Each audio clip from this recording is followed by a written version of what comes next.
we're right at 8:30 right now.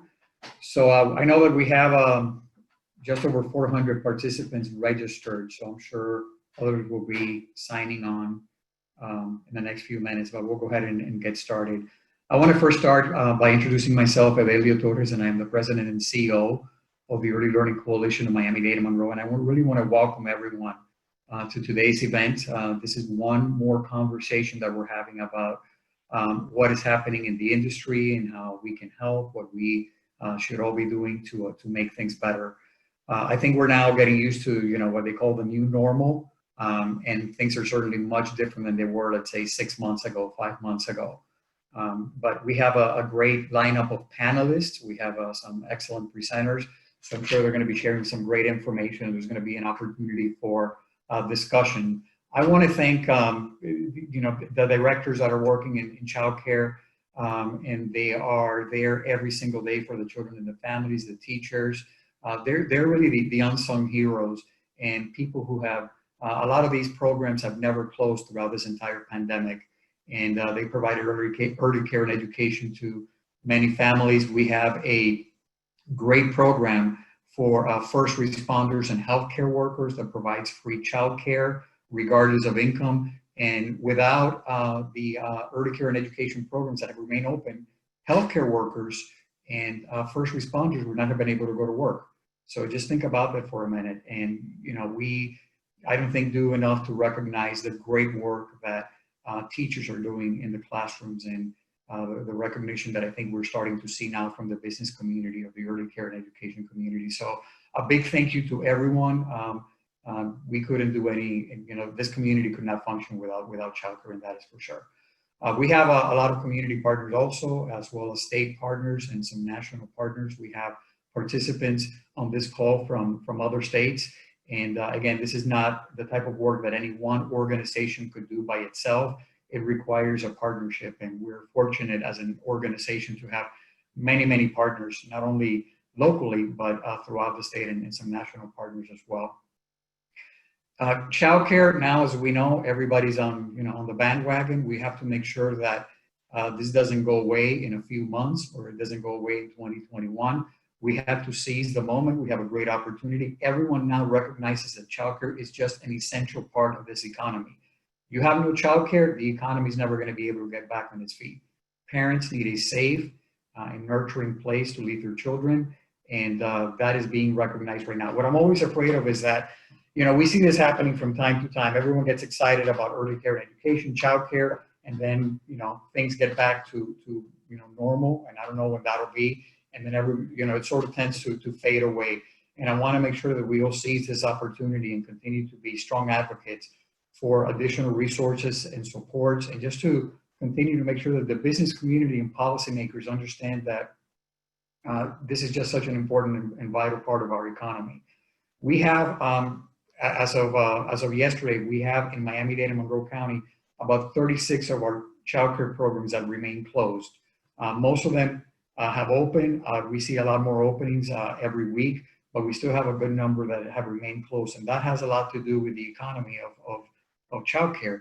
There are just not enough children in some of these programs to justify opening them. So it's been tough for all of them. We serve, just to make sure that everyone has an idea of the numbers, we serve about 22,000 children in the subsidized childcare program, and about an equal number in the state's voluntary pre-kindergarten program. So altogether about 45,000 children annually.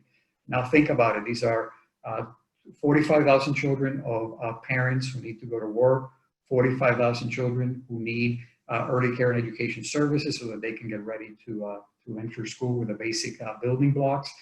And where would they be without our early learning partners?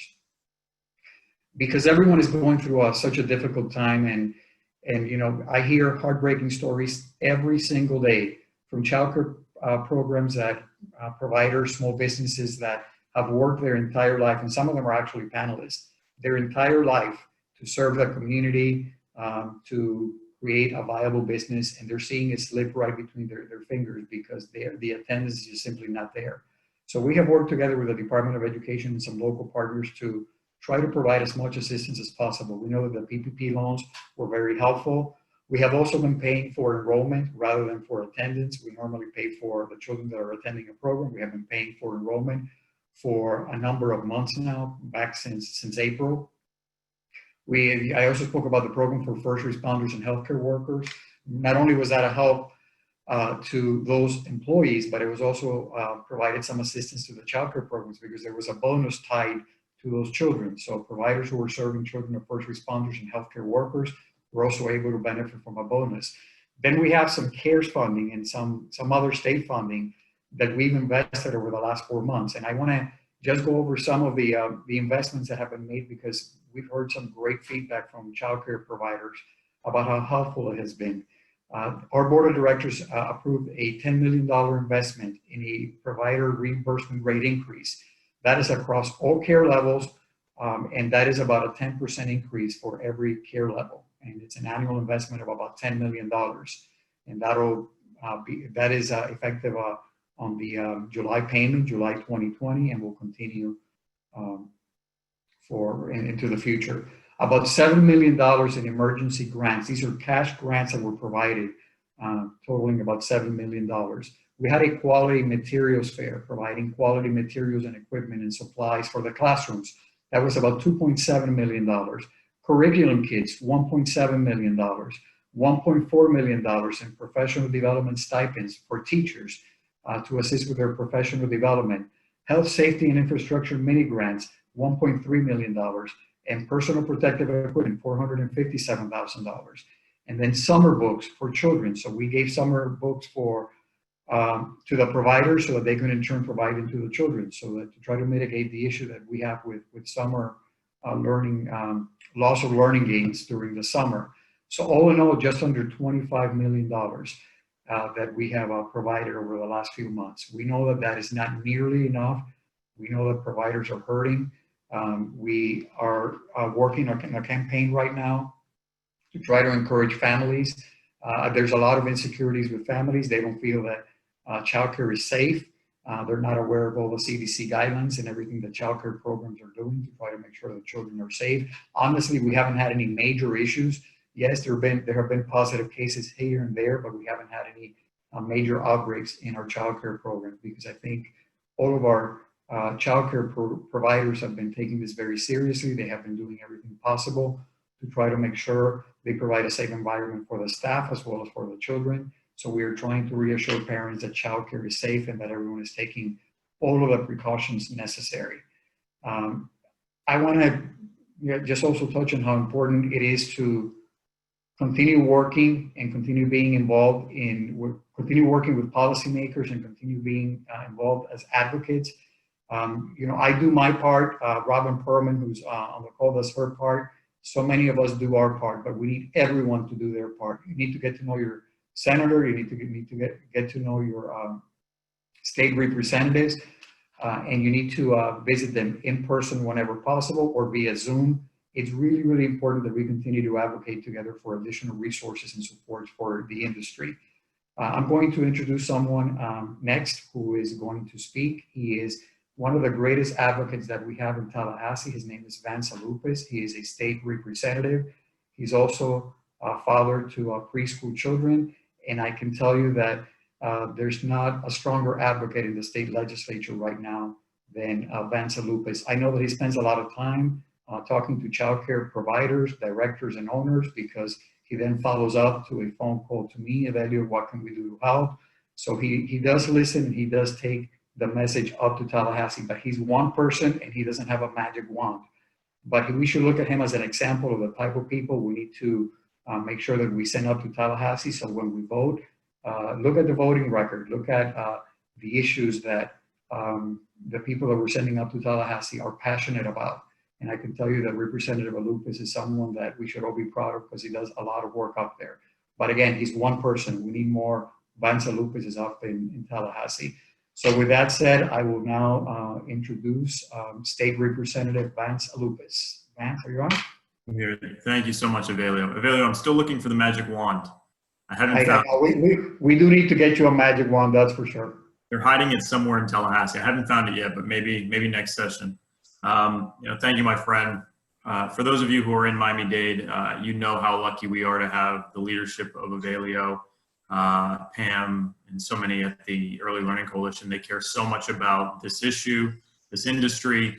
And I know I've traveled this entire state. My day job, so you know, I run a statewide organization called the Children's Movement of Florida, which is focused really singularly on building awareness and support for early childhood education. So I know all of the Early Learning Coalition directors, and they're all incredible people, but we have the best one.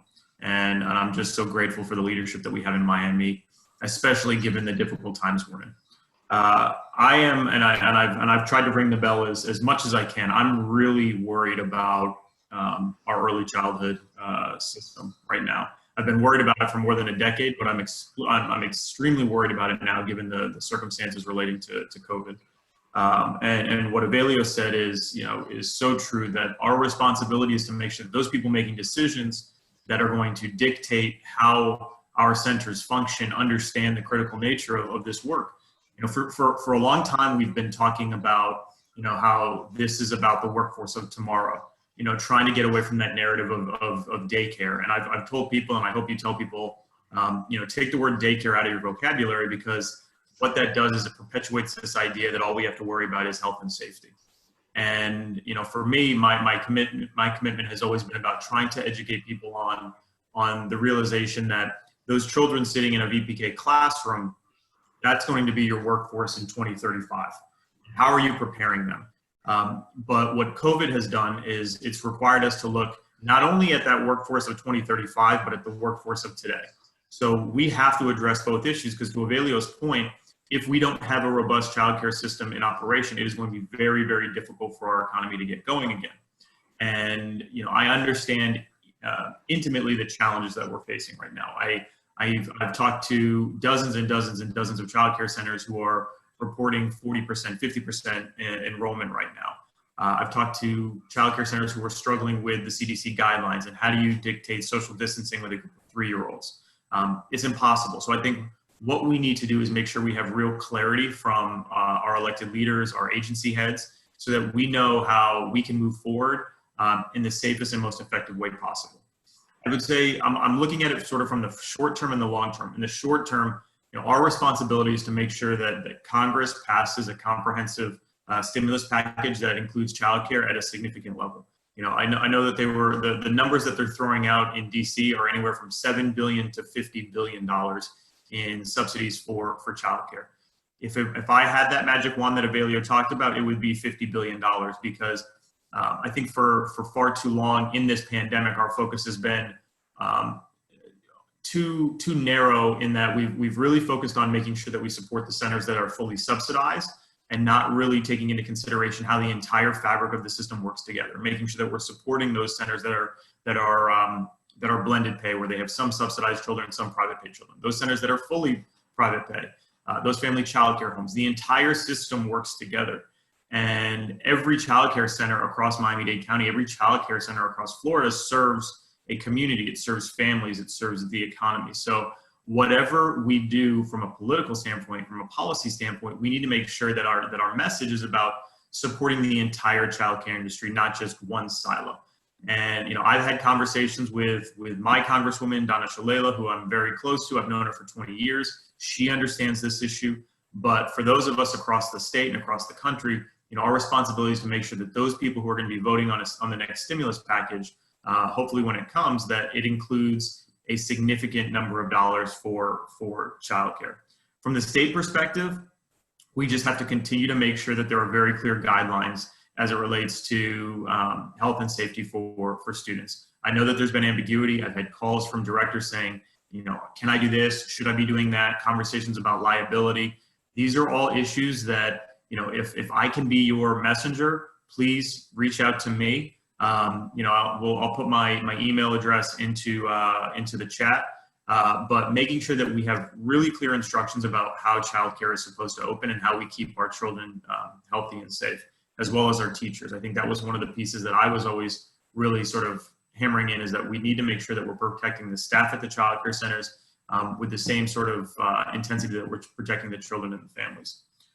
Longer term, my bigger fear, I don't want to say bigger, my my shared fear is not just in the short term that, many childcare centers are going to struggle and that, attendance will be 30 to 40% what it historically has been, is, Florida is a state that is driven by tourism and hospitality. That is where the bulk of our revenue comes from. And, for those of you who have been watching the news, people have not been coming to Florida. They've not been going to Orlando. They've not been coming to Miami. So we're going to see a very different budget picture going into next year. So what does that mean for us as advocates?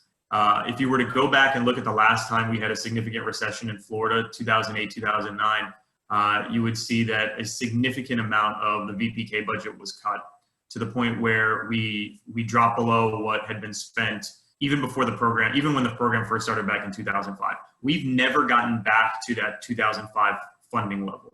And, my concern going into a very difficult budget year is that as people are looking for areas to cut, early childhood has always been the last part of the education continuum conversation. It should be the first part of the education continuum conversation, because without the foundation, nothing else matters.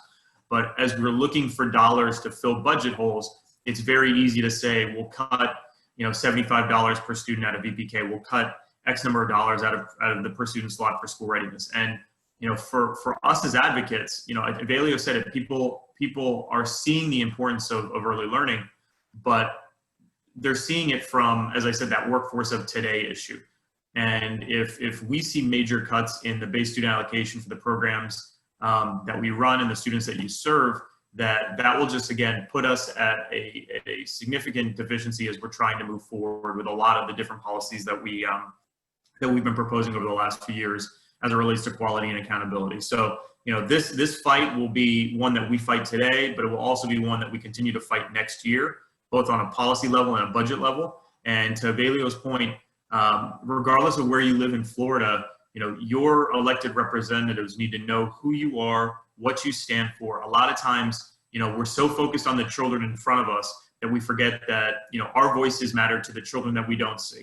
And, I ran for the legislature 2 years ago, singularly because I have been working alongside people like David Lawrence, and I see Anna Sejak and Avelio Torres and Jim Hodge trying to get the state to prioritize early childhood, and they wouldn't. And after a while, you just sort of say, I'm either going to give up or I'm going to change the way I communicate. And, ran for the legislature with the singular focus of being that voice in the chamber, and have become that, which is a wonderful opportunity. But the process is slow. There are obstacles put in your path, and we're nowhere near where we need to be for our children. So, your voice as small businesses, your voice as teachers, your voice as parents, your voice as community leaders is so critical to our ability to overcome every challenge that we're going to see through this pandemic. And, I'll finish with this. I know how critical you are. I think what each and every one of you does, and I hope you realize this, it is fundamentally central to what your community will look like in the next 6 months, what it will look like in the next 6 years, and what it will look like in the next 60 years. Because at the end of the day, all that we're going through right now with virtual school, with this new idea of virtual VPK, parents not being able to have their children in aftercare programs, after school programs, summer programs, this will without question expand the opportunity gap. And the responsibility will then be to try and figure out how do we catch children up once the world begins to reopen. And for all of you who are far better experts than I am, we know how difficult that is. So our responsibility today is to make sure that we serve our students as efficiently and as effectively as possible, always keeping in mind health and safety. But this is, as I said, this is a war. And, a lot of obstacles have been put in our place, but I believe in this industry. I believe in the people who have dedicated their lives to children and families. And I know that if we continue to work together, that we will get through this because we have to. The students need us to get through this successfully. So I will put my information in the chat box if you need to reach me for any reason at all. But again, I'll finish by saying how much I appreciate each and every one of you and what you're doing for the children and families in your community.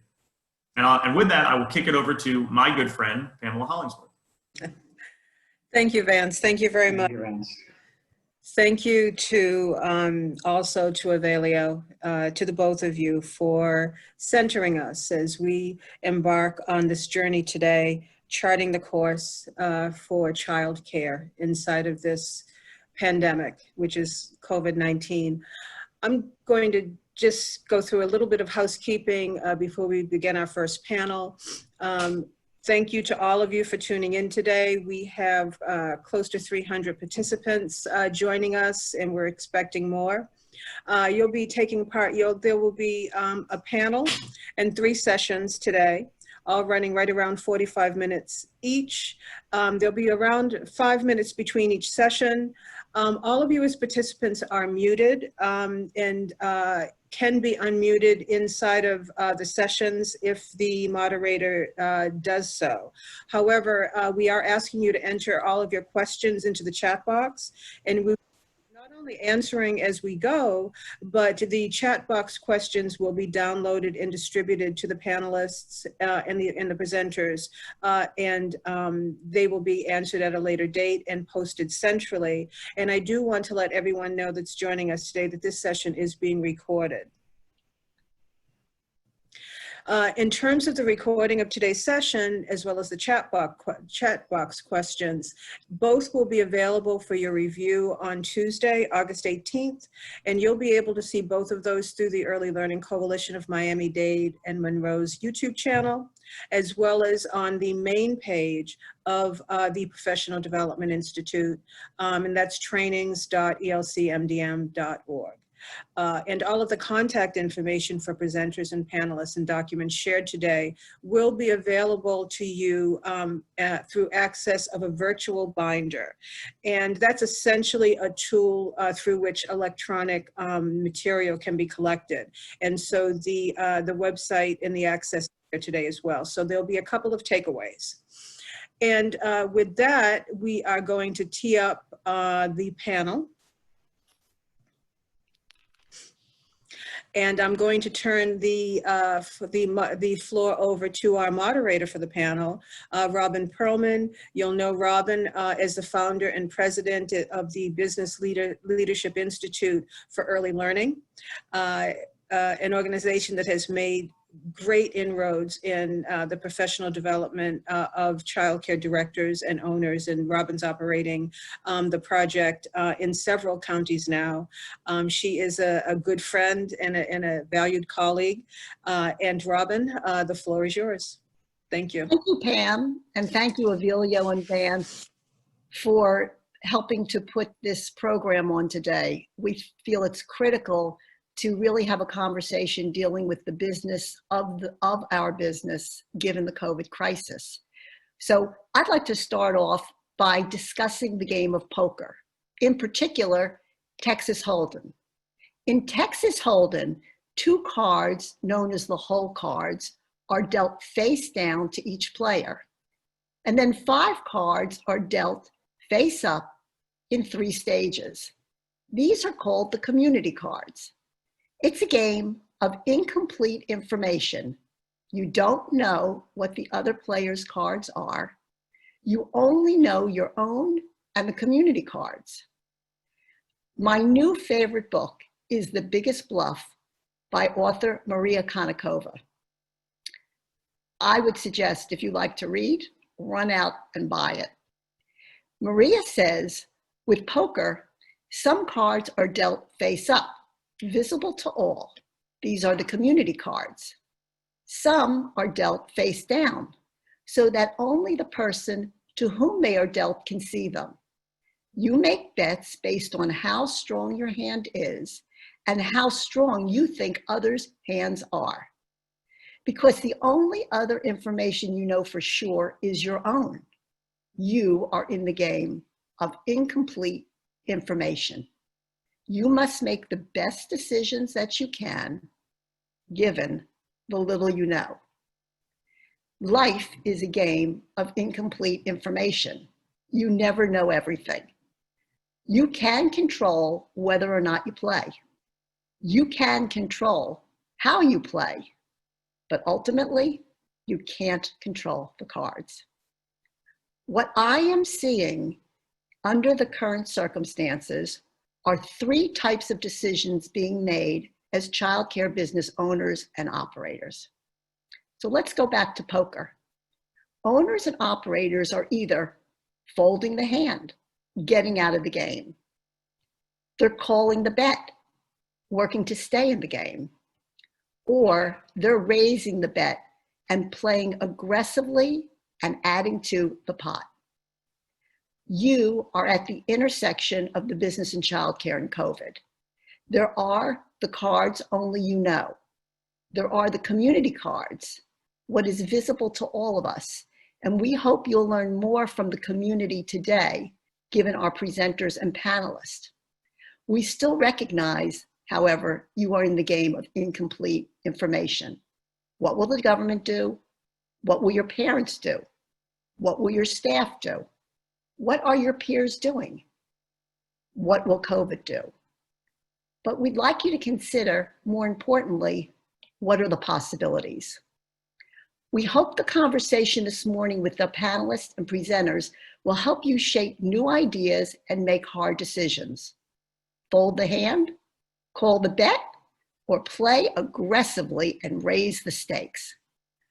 All our presenters have raised their bet, are playing aggressively, and are working to raise the stakes in this industry. We have 4 highly regarded childcare business owners. They've doubled down in being in the business of childcare during COVID. And I'd like to introduce the panelists to you at this time. Rocio Leyva, she is the owner of ABF Learning Center in Homestead. Rocio has been in business for 13 years, starting in 2007 with 2 classrooms and 3 staff. In 2012, she moved to a new facility with a licensed capacity of 112 students. In 2013, she added kindergarten and grew her capacity to 124. In 2019, last year, she expanded her space next door and added K through 12. This year, Rocio will be offering K through 12 programming with a focus on special needs children. Alma Diaz. Alma is the owner of an aftercare family home-based business in South Miami. Alma has spent 12 years assisting school-age children, kindergarten through 5th grade, with homework and tutoring.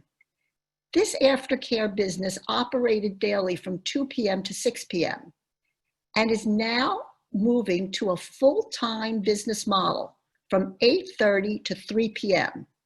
Alma expects her enrollment to increase from 12 to 20. Sue Marti is the owner and operator of 3 schools in Homestead: Sue's Creative Corner, Sue's Creative Corner number 2, and Madeline Learning Academy. Sue has been in business since 2003. Her first school maxed out within 1 year, and she had to rent out additional space from a church. At that time, her short-term goal was to have a second site in 5 years, which she did. In 2008, she opened that second site, and she opened her third site in 2015. Sue's programs include School Readiness, VPK, Step Up, McKay, Gardner, and Hope scholarships, After School, and Child Care Aware, a military program. In March, pre-COVID, Sue had a combined enrollment in her schools of 117 with 15 staff. She has an anticipated enrollment at the end of August, the beginning of September, of 64 with 10 staff as a combined attendance, but she's got a very interesting build-out plan. Juanita Walker is the owner of 3 schools in Liberty City, Shades of Miami Learning Centers 1, 3, and 4. Juanita has been in business for more than 30 years. Her programs include School Readiness, VPK, a teenage parent program, Early Head Start, the Children's Trust Scholarship Program, which offers funding for families whose income level are over the school readiness subsidy eligibility, but under a certain income level. Juanita also operates an elementary school. In March, Juanita had a combined enrollment of 208 in the 3 schools. She has an anticipated enrollment in September of 202. So I'm going to now open this up for discussion with our panelists, and I'm going to start with Rocio. Rocio, what creative solutions have emerged for you regarding your business and your business model as a result of COVID? Rocio? Okay, thank you, Robin. I appreciate the opportunity of being here. One of the biggest things that I've done this year post-COVID is collaboration. I have collaborated with an individual that has come in and help us to grow our K through 12 program. I've originally always done early education, infant program to VPK. Last year we had kindergarten through 2nd grade. And this year we're going to be going full K through 12, focusing mostly on special needs.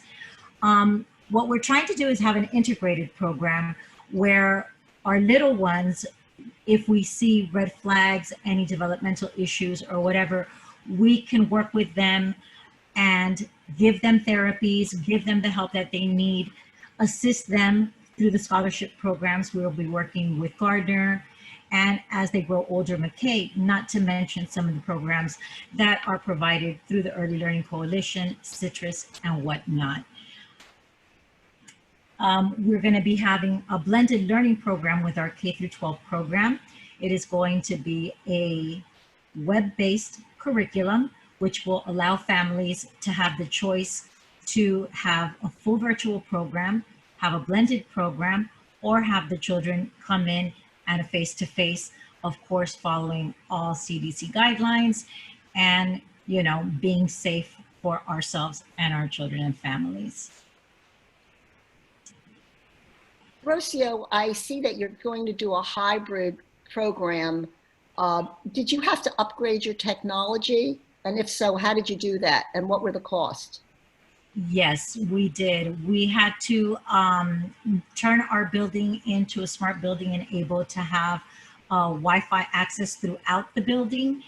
We will also be providing the children with laptops or tablets for this new curriculum that's going to be coming in, that's going to be web-based, so that the children, if they're not going to be able to come to the center, have access to that ability at home if they don't have computers at home.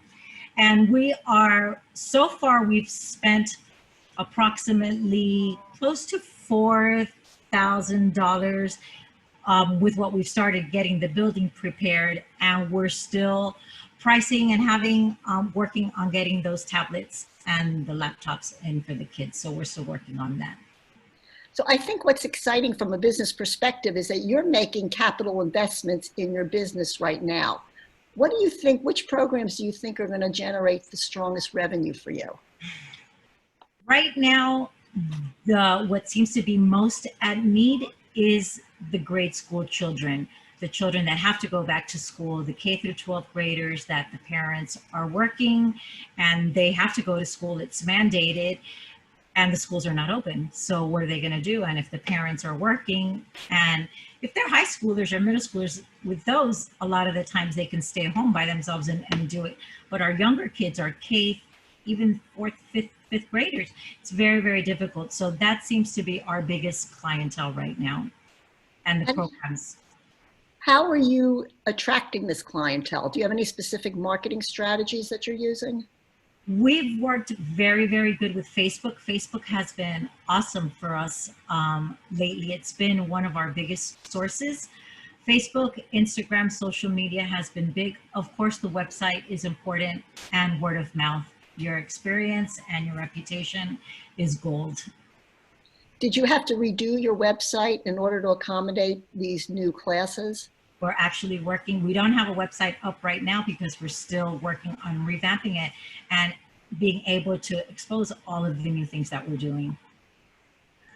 I know that you work a lot with Camilla's House and other homeless programs in Homestead, as well as the military. Have there been challenges with those enrollments due to COVID? Yes, it's been difficult to communicate with the families. We run the challenge of the numbers that get changed very often. So we have one phone number, we try to contact them, we can't respond. And transportation is always a big issue for some of our families. Luckily, we're very close. We're right across the street from Chapman Homeless Shelter, and a lot of our families are able to walk over, but we've definitely seen a decrease of children coming and attending the school.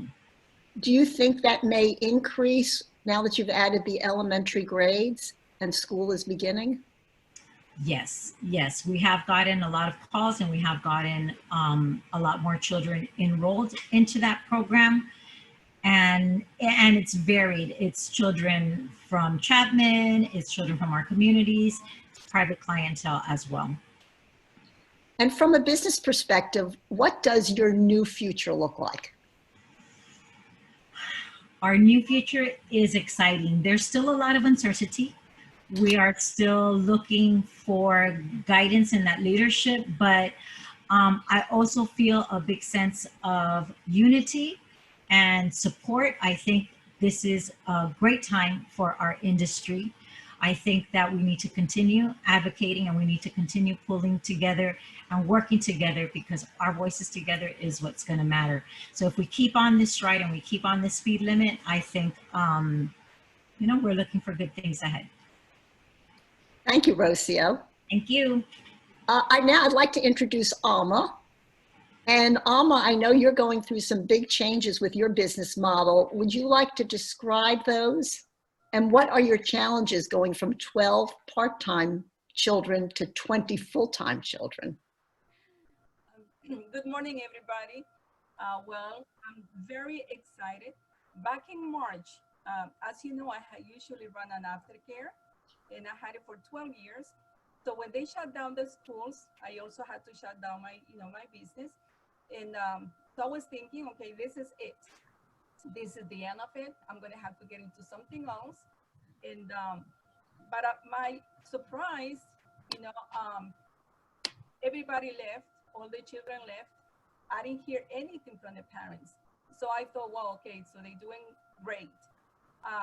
For my surprise, all of a sudden, before school starts, they call me and they say, please, you need to get back in business. We cannot be with these kids. We don't have time, and we don't have the patience to be with them.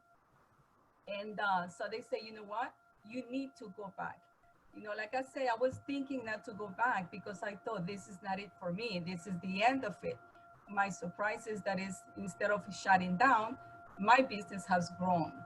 And a lot of the parents, are looking for places where they can have their kids, to be safe and learned. So this is for me a big challenge, a big opportunity to grow into my business.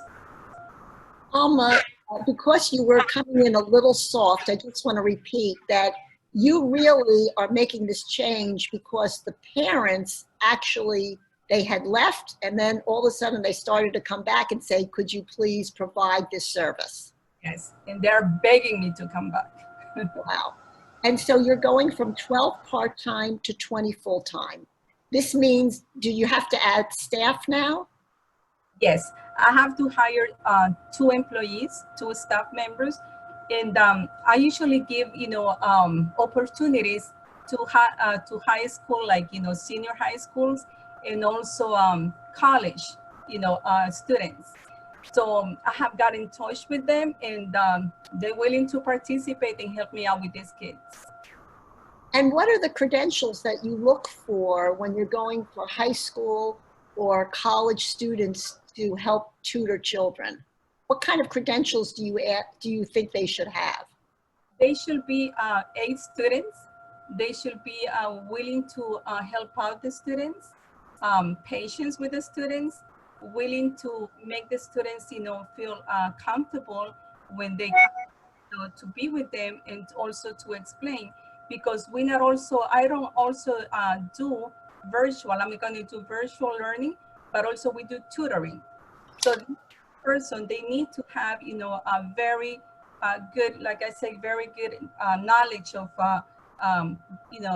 how to handle kids, how to be patient with them, and how to help them with the education. And how do you reach out to these college and high school students? Is it through the schools or is it through personal relationships? Well, sometimes it's personal relationships, but many of them I do flyers.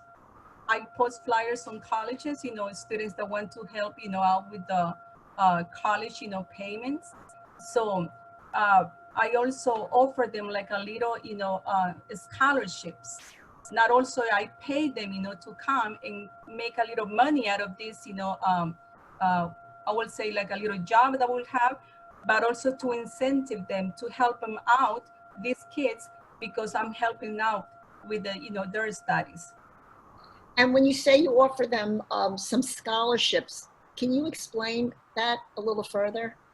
I have a second business, and that business has always been like 10%, for scholarships for students. Oh, very interesting. So you say 10%, is it 10% of what they're earning with you? Exactly. 10% what they're earning on me. So we have this fund, the fund that we put aside in the bank. Mm-hmm. We have this money pending. If I have any of the students coming and they need any help, like buying books or any type of help, we get this money and we help them out with this. That's a very interesting idea. Alma, I know you are part of the leadership for the Family Home-Based Childcare Association. Can you give us a snapshot on what you're seeing with family home-based businesses in general from a business perspective? Well, I see many of the family childcares struggling, and it has been because of the situation of the square footage of the space, because they have license between six children, and also a large license of 12 children, but their spaces are very limited because it's a home. So I see, them, instead of, growing, they probably have cut some children. But I will, advise them not to, not have hopes, because this is growing. They can modify their homes. They can make more spaces. And I've seen a lot of the family childcare, providers being so creative with this. They have changed the schedules with the children, so so they can keep the social distance. So they do like different schedules, like one group will be together, and then the next week will join later. So they go, so they moving them around. So I will tell them, don't lose hopes, just be creative, don't shut down, because there's so many kids out there, so many parents that need these family childcares to be open, so they can go to work and have a peace of mind that these children are going to be taken well care of. Thank you, Alma. You're welcome. I'd like to now introduce Sue. Sue, what are the challenges that you faced having multiple sites during this crisis? And how have these challenges pushed you to changing your business model? Good morning, everyone. Thank you for having me. I'm going to refer back to what you said. Right now it's time to raise the bet, and playing aggressively is what I do. I welcome the challenges that I'm faced with, although it's a very hard, difficult times. It's, challenging moments in business. But as a businesswoman and educator for many years, it's time to step up the game and take it as it is and move forward. So one of the challenges is, having 3 preschools open and knowing that the enrollment is going to be down, is knowing that either you have 1 or you have 2 or you have 3, knowing that you still have bills to pay, you still have to come up with your rent, you still have to pay your staff, We want to make sure that they are employed. All these things are challenging. All these things are mentally straining. One of the important factors for me has always been to keep myself afloat, to keep myself motivated with the times and make sure that I am changing with the times and I'm adapting to the changes that I'm facing. So I had to strategically determine a business model and say, well, do I continue having 3 preschools running and operating the same, or do I have a business model change? So that's exactly what I did. I was able to determine with the community demands, with my parents, knowing exactly what my business entailed. And I was able to separate my 3 businesses and entirely have a separate entity as far as background, as far as what the model is going to be like. Could you describe a little bit about each of the new models that you've created for each of the schools, because they very much distinguish themselves? Of course. For beginners, the first location, I've been there for 17 years. I own the property, so I know that one is my baby, and I was able to make certain accommodations that have to do with the COVID for safety reasons. I was able to invest into remodeling the building inside and out, and we're currently in the ending phases of that. That location is going to be primarily for Christian-based. That's something that has been in the plans for many years. I have a lot of great leaders and staff members that are Christian, and they've been after me for many years to do this, and I think having that good foundation for a community is important at this time. My second location is my medium to larger center. That one has evolved into a private school, so here we accept step up. We've omitted infants, 1-year-olds, we are toddlers. We start at pre-K 3 and up. We're going up to 3rd grade this year. And we're also accepting distance learning. We have separate groups. We have a counselor just for our distant learning children that come from school age. And from there, we're moving over the little ones to our sister locations. The third location, which is our smaller location, that one is a very quaint building with a beautiful large playground. That one is catering to our special needs community. We do have on-site animals for therapeutic services. We do have therapy on site, and it's going to be a very nice small ratio for our children, for our community, and we're going to be doing everything from screening the children to getting them the services that they need. So you're a businesswoman, and all of a sudden here comes COVID, and you've got these 3 schools, and you're really hit over the head with your enrollment losses. How did you emotionally navigate this? Because you're now in this whole creative process when many of us would be, oh my God, what am I going to do? Can you give us some suggestions? That really has to do with the person. And, I'm a firm believer that, you have to be positive. There's that law of attraction. You got to really manifest what you want, what you see. And that's exactly where I'm heading. That's exactly what I see. I see it happening. I can feel it. I can taste it. So if it's yours, you got to go after it. And I really spend time thinking and being proactive in my thoughts. So I don't sit and think negative thoughts. I think of outcomes. I think of how these challenges could be handled. How do we move forward? I spend time meditating. I go to the beach. I walk barefoot on the grass. These things that you connect with nature that give you answers. And I really am a firm believer in reaching out to the universe, and you will find your answers.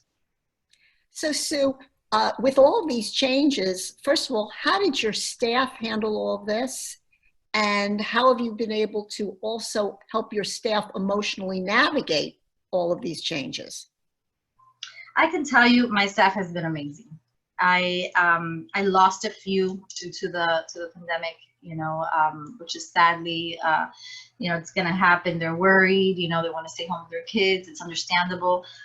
My rest of my staff have been with me for so many years, and they are really my right hand, and I can rely on them.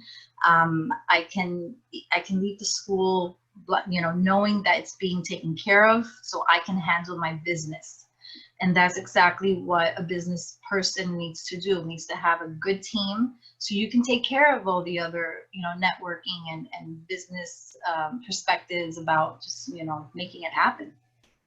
And if you could focus on one thing that has enabled you to say, I have a good team, what do you think you've done in your business to create that? I've offered myself. I think that I've been true to them. I have offered, besides a professional atmosphere, I've offered them a family-based environment where they can come to me for anything. I have an open door policy. I think that many of the teachers that are with me feel comfortable coming to me with any concerns or questions, and I separate that. I know how hard and challenging it is. I was a teacher before I was a director or owner, so I know exactly what it is to be on the floor. I know how hard it is. I know how challenging it is, and I'm one that if I have to change a diaper, I have to clean a toilet, I'm going to do it, and I'm going to lead by example.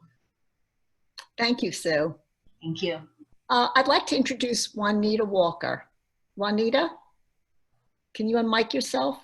I did already. Hi, how are you? Hi, Juanita.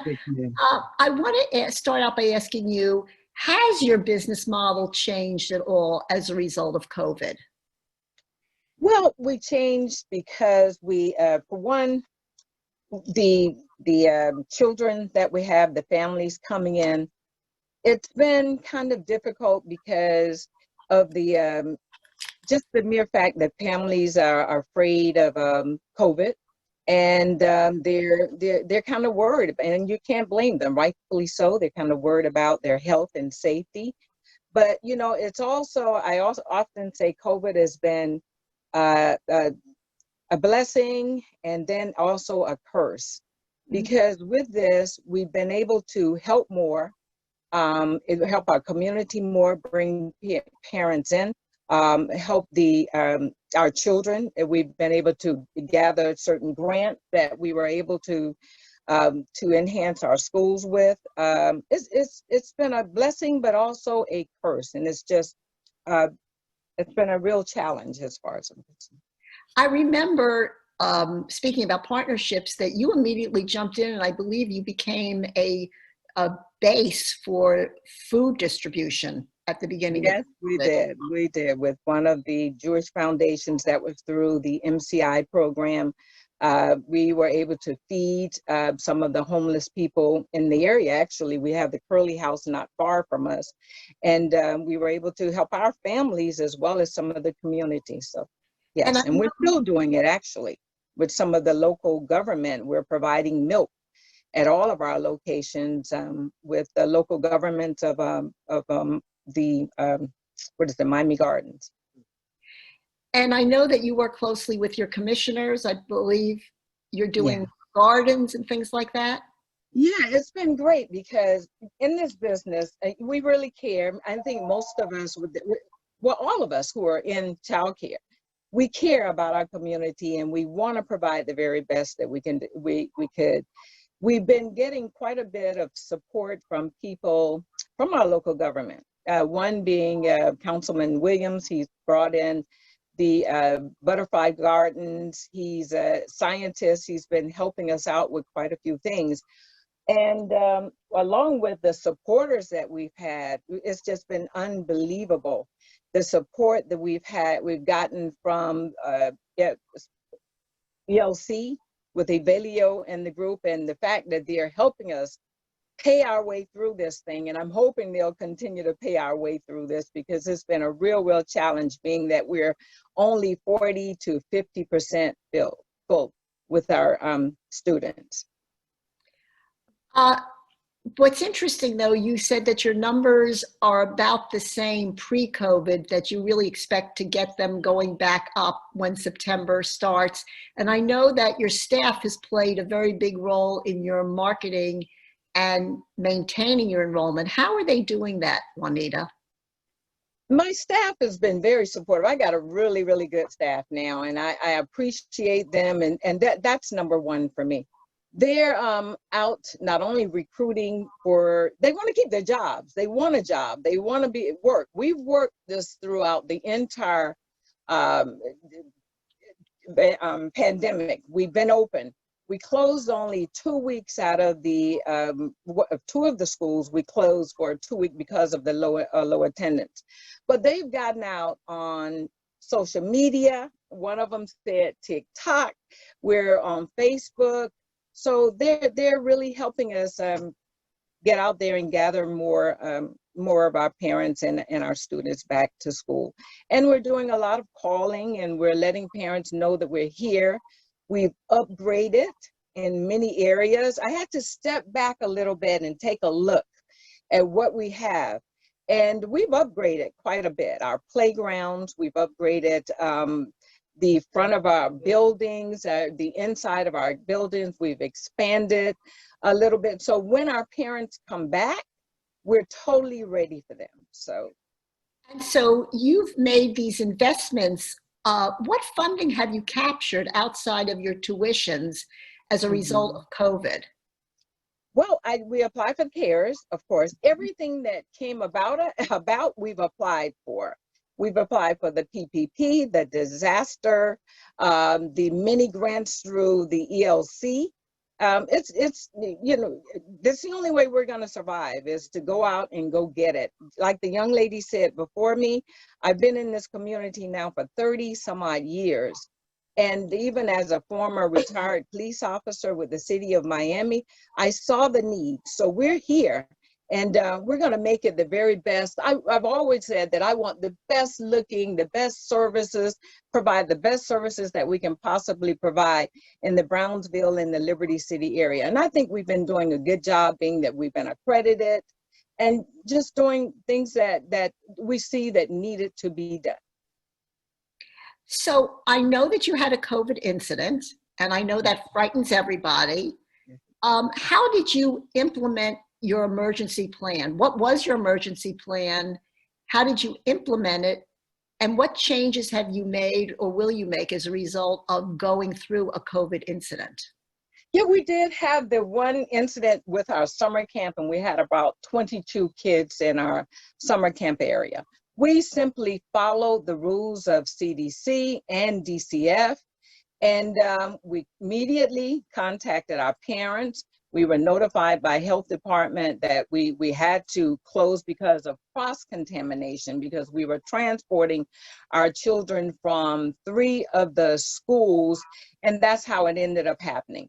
So therefore, we were out for the 14 days, that particular portion of summer camp. Like I said, it was about 22 children there, the 14 days. And we've reopened, and out of the 22, we've had 17 to return. So we lost a few, but not that many. So I'm sorry. You're saying, what are we doing to going forward? Being that we knew that COVID was here in March, and we heard, I'm on some of the boards, some of the rules that were coming about. 1 to 10. We have large classrooms, so therefore, what I've done, I've put partitions up in order to accommodate our students, or quite a few of them, because of the large classrooms that we have. So we've kind of partitioned it off. We've installed sanitizing stations. We've just made big improvements around the school as a whole, but basically following all of the rules and making sure that we're able to accommodate the parents there, because we've served first responders, the essential workers, and we needed to be open. And quite frankly, my staff wanted to be a part. They want to work. I have approximately 43 employees. So that's 43 families that I employ. And with those 43 families there, you know, that keeps them off the unemployment line. So I worry about it, but then I have such great partners and supporters like the ELC, like the county, like University of Miami, MCI, as well as yourself. So I'm able to train my staff, keep everybody happy, and make sure that we all stay safe and just do what we have to do to maintain ourselves. We've been in this business, like you said, for over 30 years serving the community, and we want to keep it that way. We want to continue to serve and do the very best that we can do and educate our children and educate our parents as well. Juanita, you do a great job being community-centric. What I'd like to do, we're going to open this up for questions, which Pam will read out of the chat room. But before that, I just want to tie this all together and bring us back to the game of poker. Because as Maria Konnikova writes, every time we experience something, we interpret it for ourselves. And I think we can see how each of our panelists has interpreted this crisis in their own unique way. But one question I believe they've all asked themselves, are they the victims or the victors? And Maria writes, a victim, the cards went against me. Things are being done to me. Things are happening around me. As the victim, while you're wallowing in your misfortune, you fail to see the things you could be doing to overcome it, and potential opportunities pass you by. Maria continues, the great players don't play that way. It's too draining and it makes you too much the victim. And the victim doesn't win. Bad table draw. It's a challenging table that will force you to play well. Maria points out that it's not the best cards that win, but the best players. Yes, you are at a challenging table right now in the business of childcare and COVID, but the question is, will it force you to play your best game? And I think that our four panelists have exemplified 4 business women that are playing their best game. And as the president of the BLI, I am so proud to have you as graduates and as our mentors. And I thank you for participating. And with that, Pam, I'm going to turn it over to you. Actually, Robin, I'll punt it back to you. We don't have any pending questions relating to the panel content. However, this might be a good time to talk about any emergency planning that was done by the panelists. All right.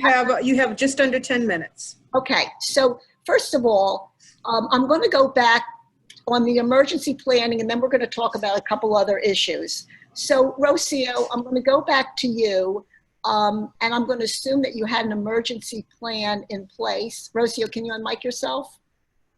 Yes. Okay, there you are. So how is that emergency plan working for you? And are you going to change it, or are you just going to keep that the same? Well, in regards to the emergency planning, there's a lot of changes. You have to stay up with the news. You have to stay up with the CDC and the ELC and DCF and all the other letters, because everything does change sometimes daily. But we did prepare an emergency preparedness plan. We did have parents sign certain documents that say that they understand the new policies and procedures that we're having, and we did put those into place. We used to have an open door policy that is, I believe, probably non-existent anywhere now. Adults are not allowed to come into the center unless they do the pre-screening. Temperatures are taken at the door. Everybody has to come in with a mask. If the children show any signs of sickness, the parent has to be available to pick them up within the hour that we call them. And we also sanitize the hands and spray the shoes before anybody comes into the building. And it's if they have to come into the building, like if it's a must for them to come in. Okay, thank you. Thank you, Rocio. Robin, we actually do have a question.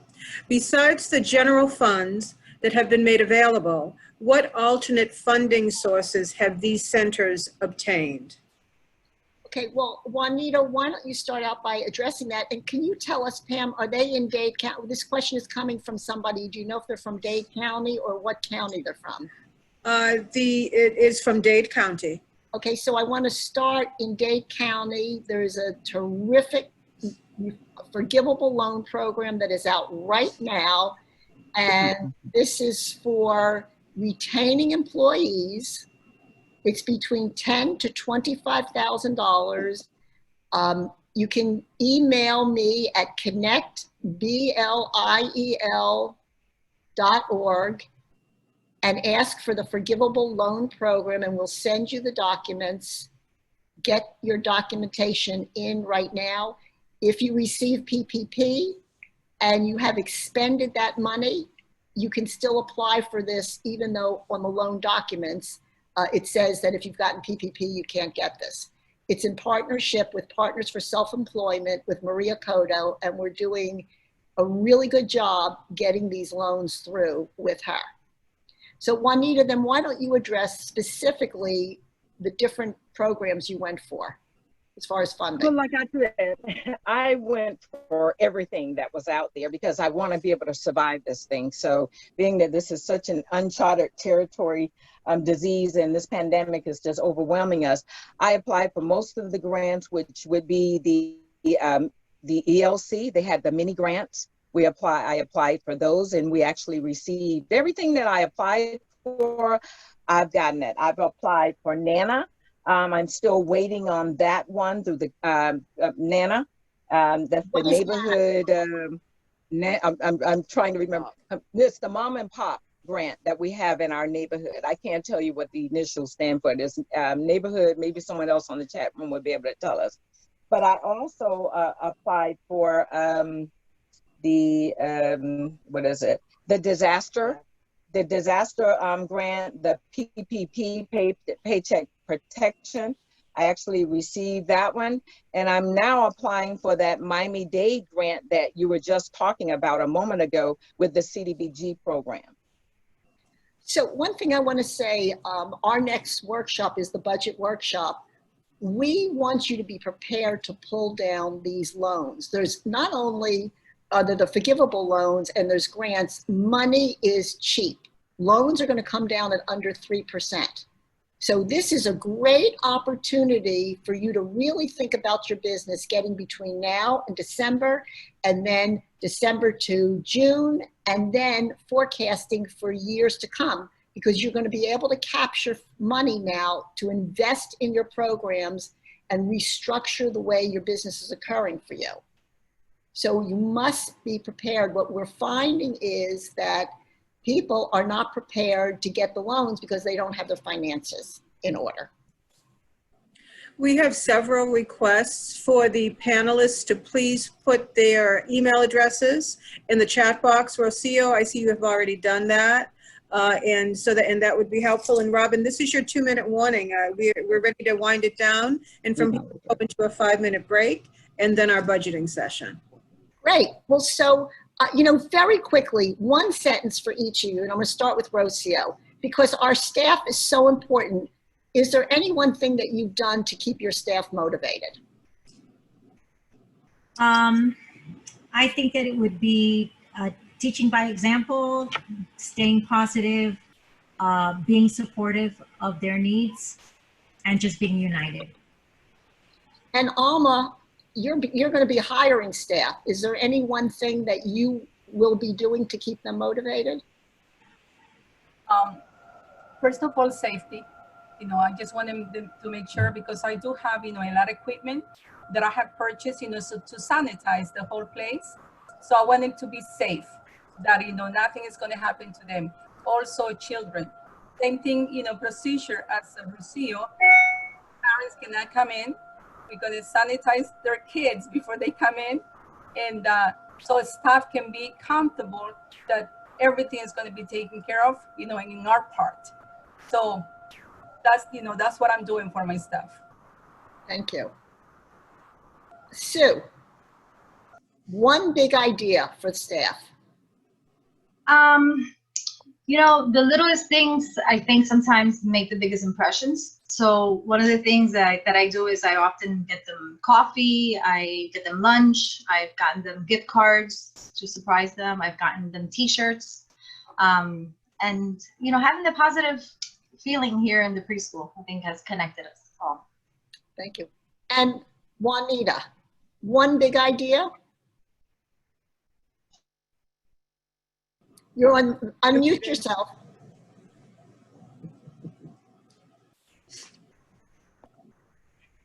Okay. I have many ideas or things that I've done with my staff. One being just effective communication. I've been really with them. We've had luncheons together where I've allowed them to give me their input, and they've been pretty good. Not only in giving them various incentives for just even coming and being here, bonuses because I received the monies that from the CARES Act and the forgiveness loan. I forgot to mention that, like you said, the cheap money. I didn't mention that, but I actually applied for that and I got it as well. Anything to help keep us going. But for the staff, just communication, bonuses, and just showing them that I really care, and allowing them to present me or give me their ideas. I want them to be a special part of what's going on and have great input into Shades of Miami Learning Center. Thank you, Juanita. Pam, going back to you. Okay, thank you, Robin, and thank you, panelists, for those important tips, and what an inspiration for strong businesswomen you are to us and the entire community. Participants and panelists and presenters, we have a 5-minute break, so feel free to darken your screen, take a quick break, do what you have to do, and we'll see you back here in 5 minutes' time. Thank you, everyone.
We're going to get started.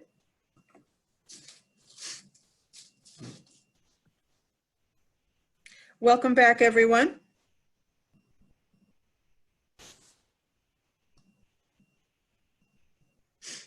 So we're going to be moving into our first session. And that relates to budget planning and forecasting with an eye to surviving and thriving in spite of COVID-19.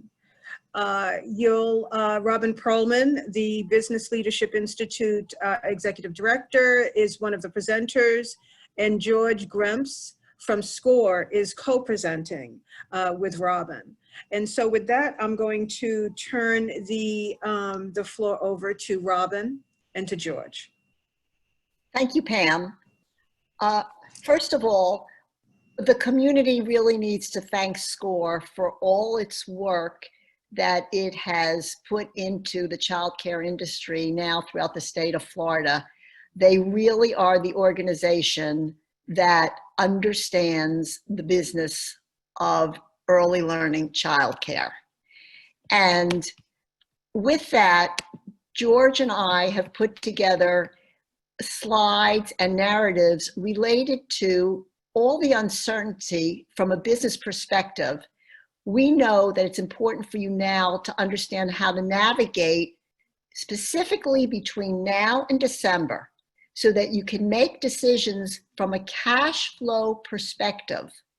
And the conversation is going to be based on a couple of scenarios: the normal ratios, the new normal that many of us are finding ourselves in, which is the 9 children with 1 teacher.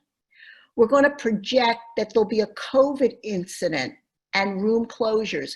We believe everyone should do a projection based on you're going to have a COVID incident in your school.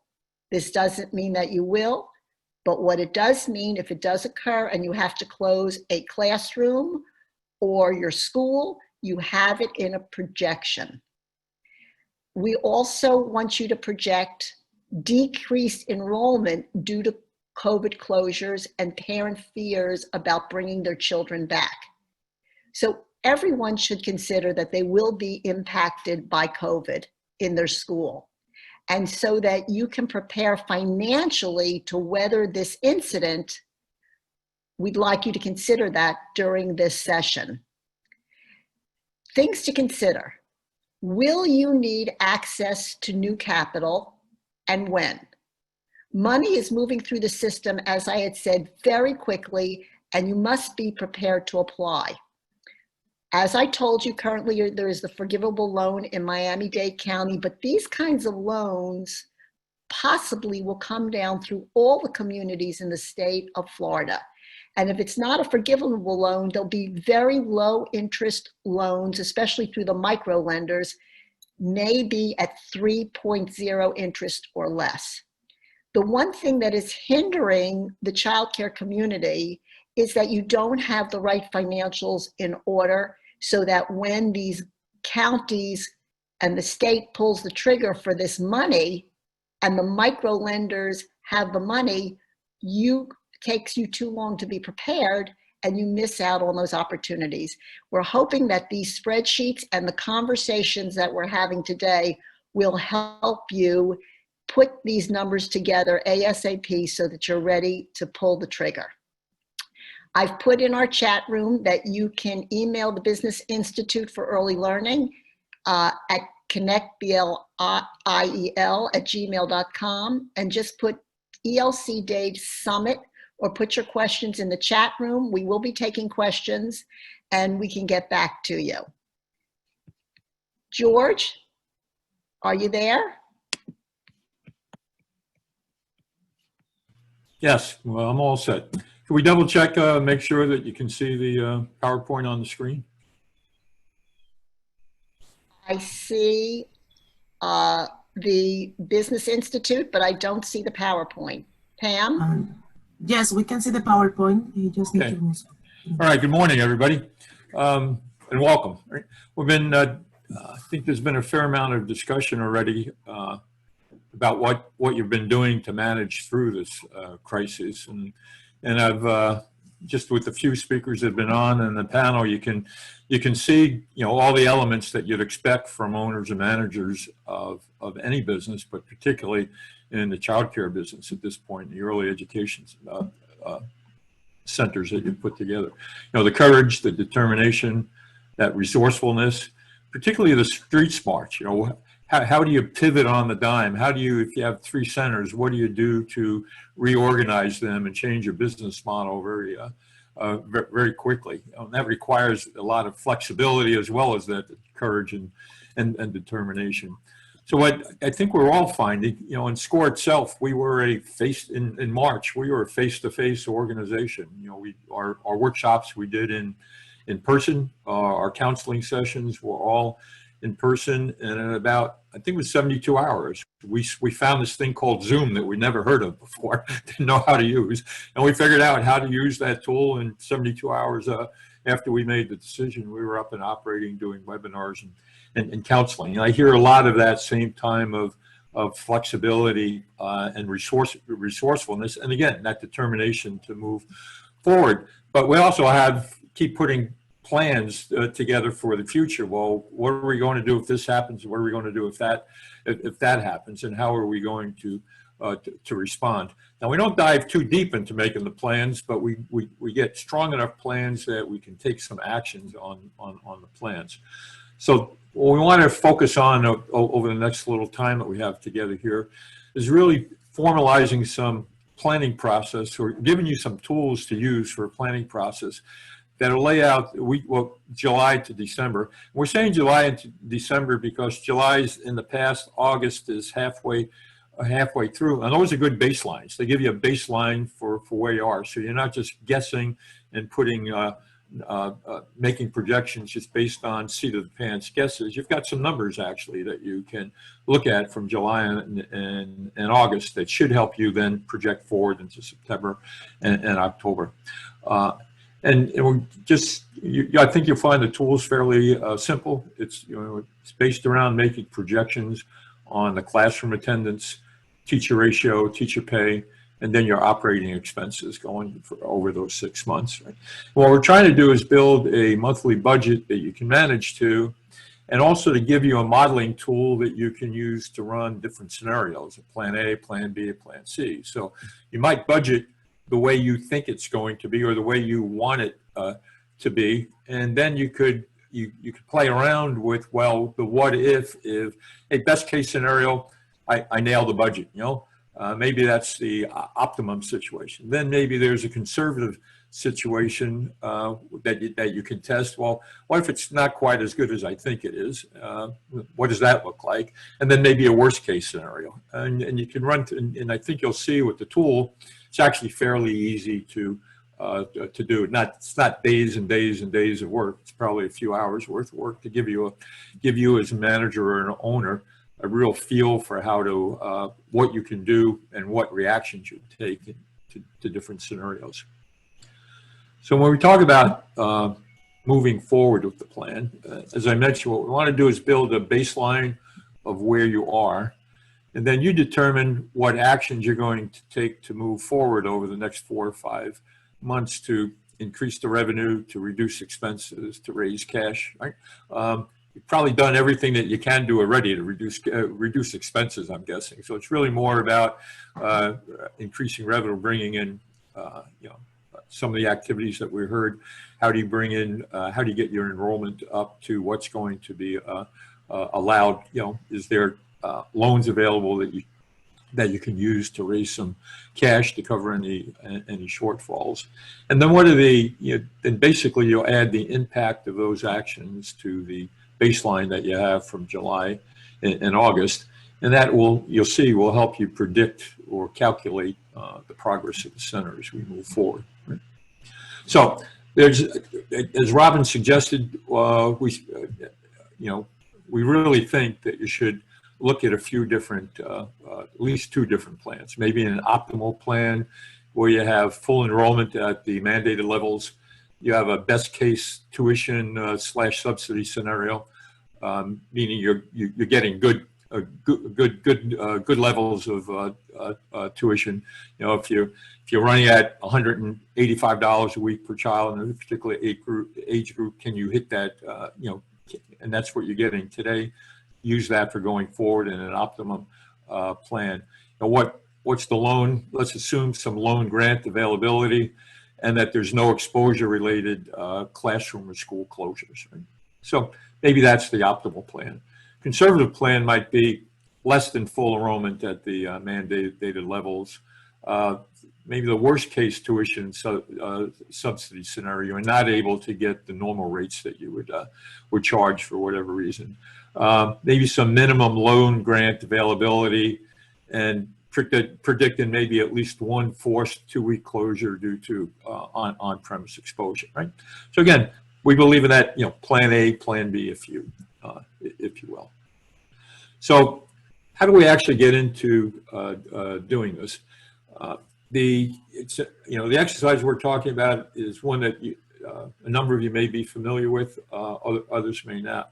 But we really like to deal from a classroom perspective rather than a school perspective. You know, what happens in each classroom? What kind of revenue is each classroom bringing in?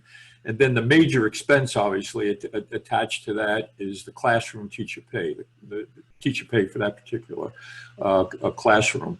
And we think if you're looking at it we always see people with eyes wide open once we go through this exercise at classroom level, because they didn't realize, hey, I wasn't making any money in that classroom, or hey, I was making a lot of money in that classroom. I didn't realize it. You know, if I could, and I'm making good money, and if I could just add 2 more children to that classroom, all that money kind of goes to the bottom line because I've already got the teacher's pay calculated in there. So those are the 2 components we really look at. The 2 components we look at that are based on or give you that classroom view, or the classroom revenue forecasting. And that's basically simply, you know, what are the number of children? What's the average weekly tuition, including any subsidies and parent pay? And the math behind that would be, you know, you're looking for the monthly revenue. So it'd be the number of children times the average weekly tuition times a factor of 4.34. That 4.34 is, if you divide 52 weeks by 12, you get 4.34. So instead of multiplying it times 4 weeks, we do it times 4.34 weeks to be a little bit more accurate. So an example of classroom A, if you had 9 children times $165 a week times the 4.34 weeks, you'd be getting $6,400 in tuition per month out of that classroom. Now let's look at the teacher pay within that classroom.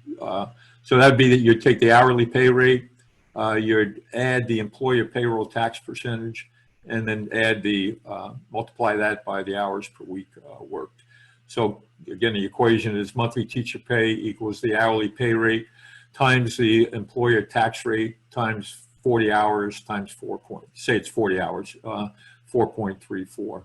And that example for classroom A would be, say it's $11. We use 10% as the employer payroll tax percentage. In your class, in your school, it might be 8.5%. We just round it up so we have a little flexibility in the number. So it's 11 times a factor of 1.10. That gives you that 10%, times 40 hours times the 4.34 weeks. So we see teacher pay would be about $2,100 per month in that particular classroom. At the bottom of the screen, if you look at the math, another thing we like to do is get to see what teacher pay is as a percentage of tuition. So if I take the $2,100 in teacher pay divided by the $6,400 in tuition, I get a number that tells me that 33% of the teacher pay, 33% of tuition is going for teacher pay. And we've been working with enough centers at this point that, and what we're trying to do is get to a rule of thumb that you could apply to the industry. And you guys are all over the map, so I don't know if we're ever going to get to a rule of thumb, but we can give you some general observations at this point. Generally, when we see schools that have teacher pay say in the 30 to 45% range, they're almost always making money. When we see teacher pay in the 45 to, let's say teacher pay over 50%, 50, 60, 65, 70%, those schools may be making money, but we see a lot of them that are really struggling at that point. Because let's say you have teacher pays 60, 65%, and then you have a rent that's 20% of revenue. That's 85% of your revenues getting eaten up just by your payroll and your rent, right? So again, we're always not struggling. We're always looking at that number as an early indication of the health of a school. But obviously, there's a lot of other factors, including what's the admin pay, things like that, the rent, what's the cost of your insurance, those types of things. Okay. So this is the first step in the tool, and you have this, I think, in your chat box at this point. You actually have an Excel workbook, and it has two tabs at the bottom of it. One of them says forecasting tool, and the other says budget. Forecasting tool, when you open that, you'll see that you'll have one of these for each month from July through December, and you can actually change the months. If you want to do it September through February, you can just change the name of the month at the top. But basically what you need to do to make this work for you, and it's semi-automated but not fully automated. So you put your classrooms in here. You can change this to whatever you want to change it to, as far as the naming of what we call the classrooms or programs. You can put the programs in, and you just have to use a calculator and a sheet of paper to get the average tuition. Say it's $165 a week per child, times the 4.3 weeks in a month, and whatever that number is, you put in here. Then the number of children in that particular class.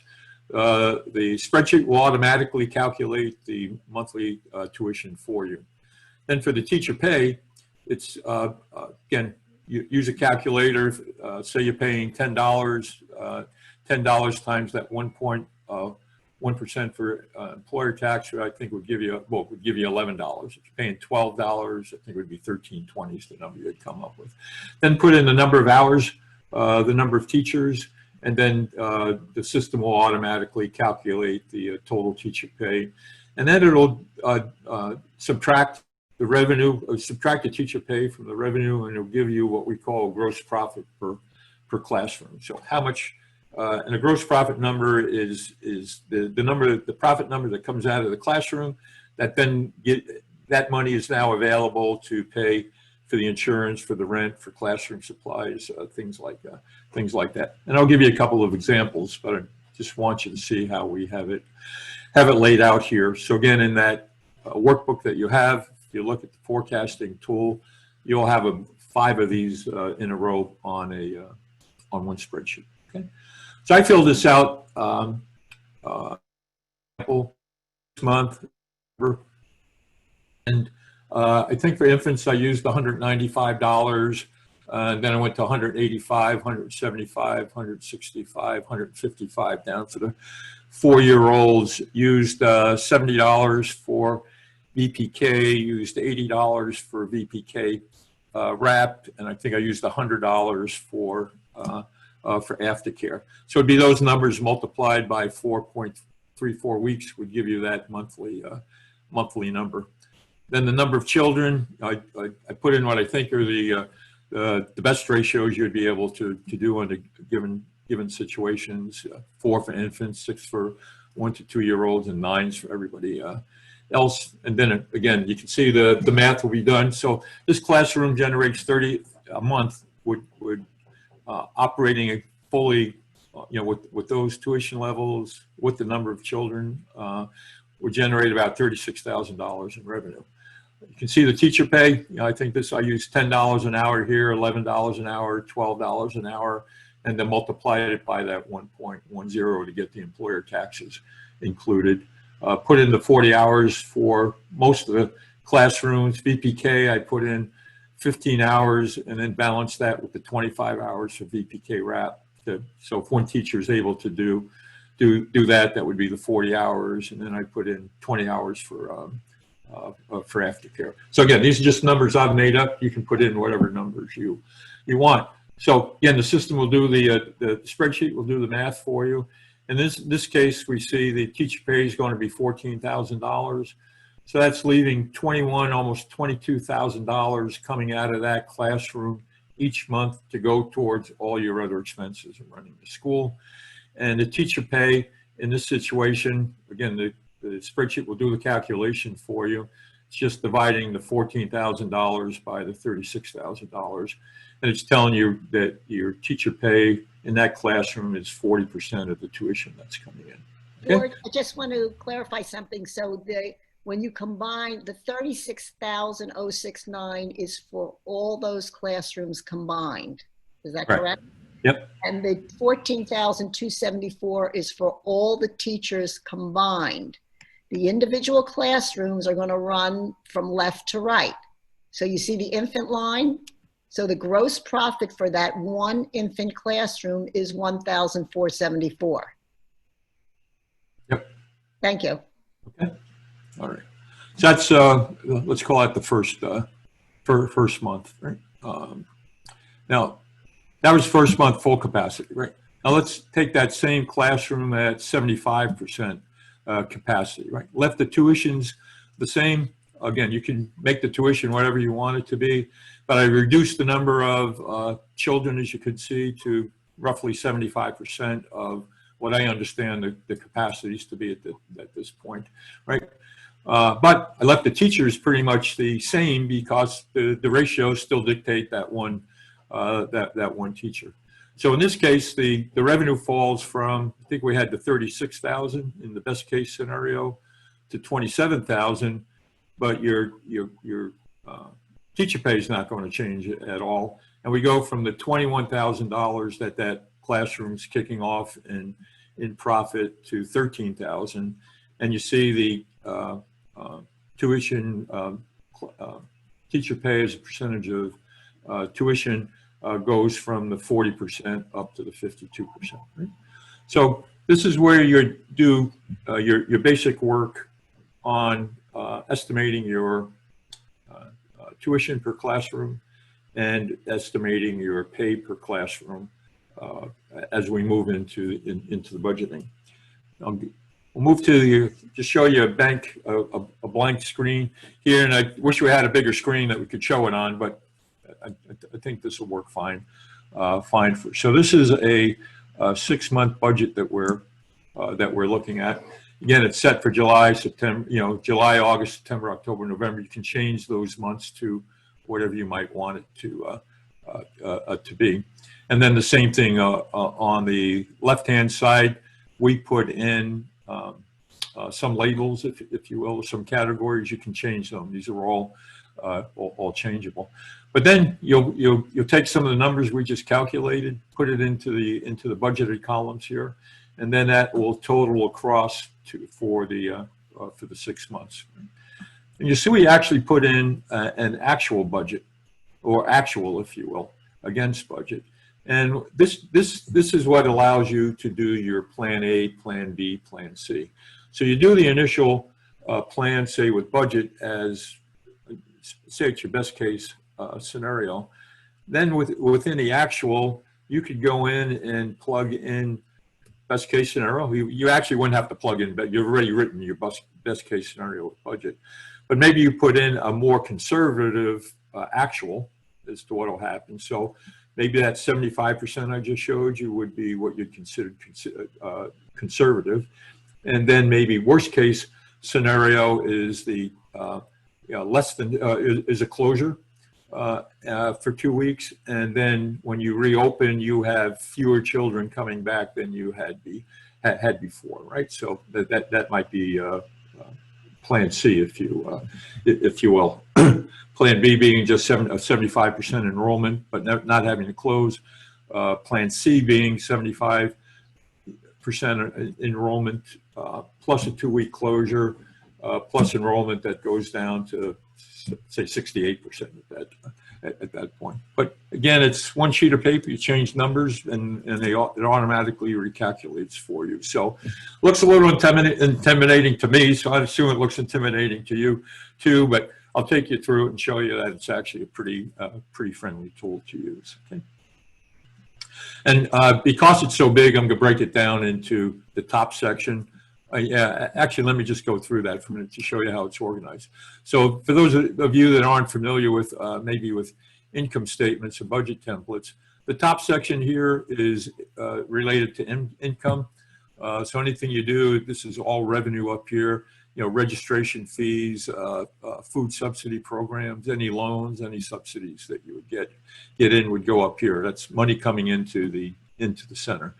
And then from this line down, it's expenses. And we have them broken down into childcare expenses, administrative expenses, and then facilities expenses. Anything that you put in this section is are expenses. And then at the bottom of the page, let me get that. You'll see profit and loss, and there will be basically the revenue less the expenses will give you the will give you the profits that we're dealing with, right? So again, that's what we're looking at as far as the sheet. So when we're building out and forecasting the revenue, this is what you're due. So off that initial forecast that I did, I think we had about $36,000 in revenue. These are exactly those numbers from the best case scenario with 9 children in the room and one teacher. So it's the 36,000. I then added, assuming it's the beginning of the school year, I added some registration fee revenue for that particular month. I assumed a food subsidy payment of about $3,000 for the month. So the total revenue with my assumption is $43,000. You know, October, keeping that same revenue. I don't have the registration fee in that month. I keep the USDA food program, and I basically did that for the next couple. Repeated that in November and December.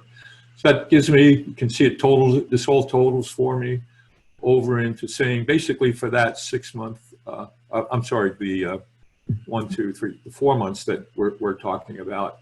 I'd get the classrooms would generate about $160,000 in revenue. I did not fill in July and August because I thought that might be I'd be making crazy guesses at numbers there. So I left that for you to do yourselves. So if you could put in your July actuals as to what you brought in, and then what you're predicting your August would be at this point, then you'll have your July and August in place, and that would add all the way across also. Okay. So again, that's the top part of the piece. That's the revenue.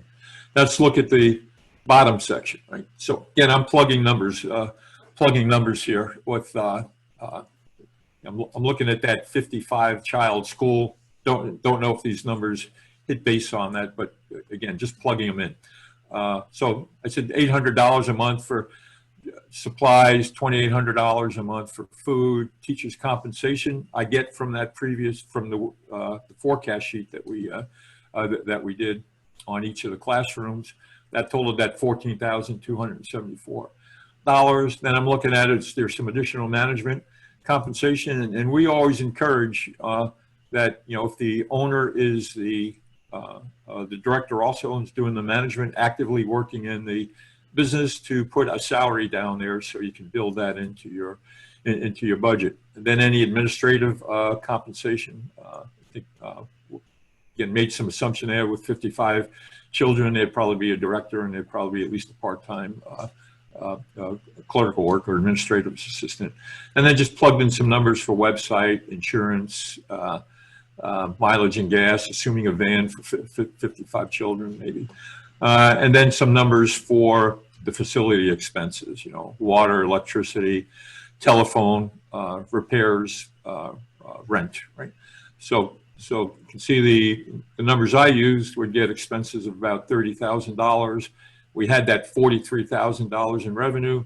So this school, as I'm laying it out, would generate a profit of $13,000 for the particular month.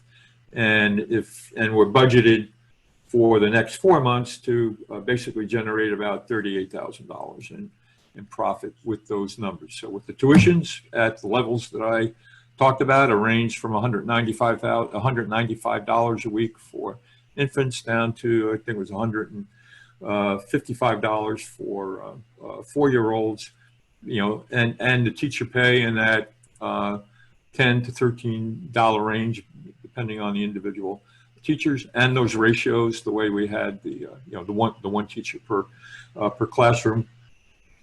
This is the way that would work out. And you can see I'm assuming I'm pretty light on expenses here, so this is probably a super best case. George, Yeah. George, this is Pam, if I may. We have a question that relates to the forecasting that you're doing right now. Yep. How do you reconcile this, again, meaning the expenses that you've put in, against the actuals paid out by the ELC? That would mean subsidy reimbursement, and paid out by the ELC if subsidies aren't being charged or collected, and a full tuition intake amount is not being realized by the center. So I'm assuming that means that enrollment and attendance are not matching.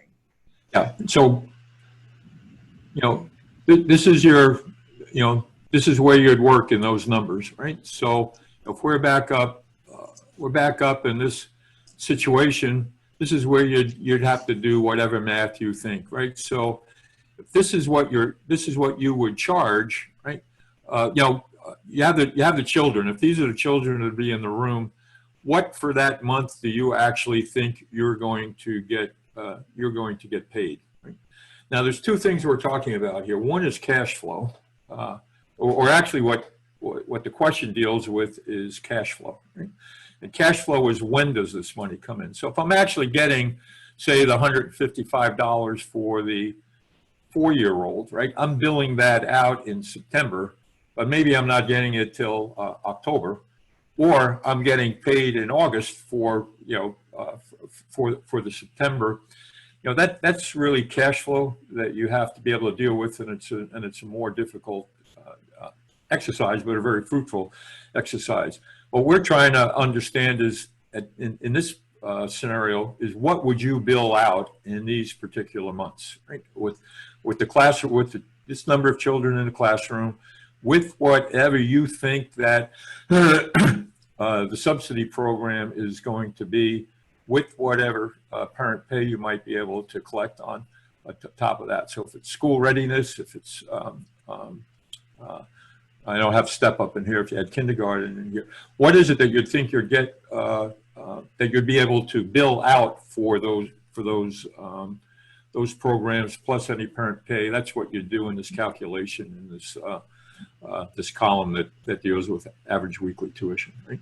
But if we're getting down into, but the very important, extremely important question that's being raised is, hey, how I bill it out versus how I get it in, two different things, and that gets into a cash flow scenario, which would be a different session that we'd have to have, right? George, I want to go, if you go back to the budget page though, what they could do is, if they see here, you look at what is budgeted.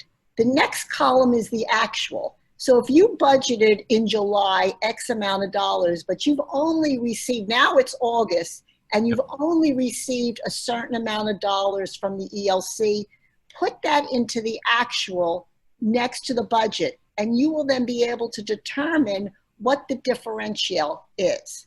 So you will be able to start to see, how is this happening every month? Are you receiving 10% or 20% less every month because there's a lag in payments, or there's a discrepancy in the reimbursements? So this is where the actual column here is critical. So you're going to budget, you're going to use these first columns here to put in what you think is going to occur. Then you're going to go back at the end of the month when you do your reconciliations, and you start, or maybe it's 2 months later, and say, okay, here's what I actually got in, the real money that came in. And then you're going to be able to see the difference. And why this is critical is because after you do this for this 6 months, while you're doing this, we want you to look at and see, where are my peaks and valleys? I know if X occurs, I need to pull capital from someplace so that you can project, you know what, I'm going to need to consider a loan for $100,000 given certain circumstances that could occur, given the way my budget looks and given the way my actuals are coming in. And you're very quickly going to be able to tell this because so much is occurring between what is happening exactly right now and then September, when everybody actually is starting to get back into school and having to figure out how everything is happening. And that's how I'd like to see you use the spreadsheet.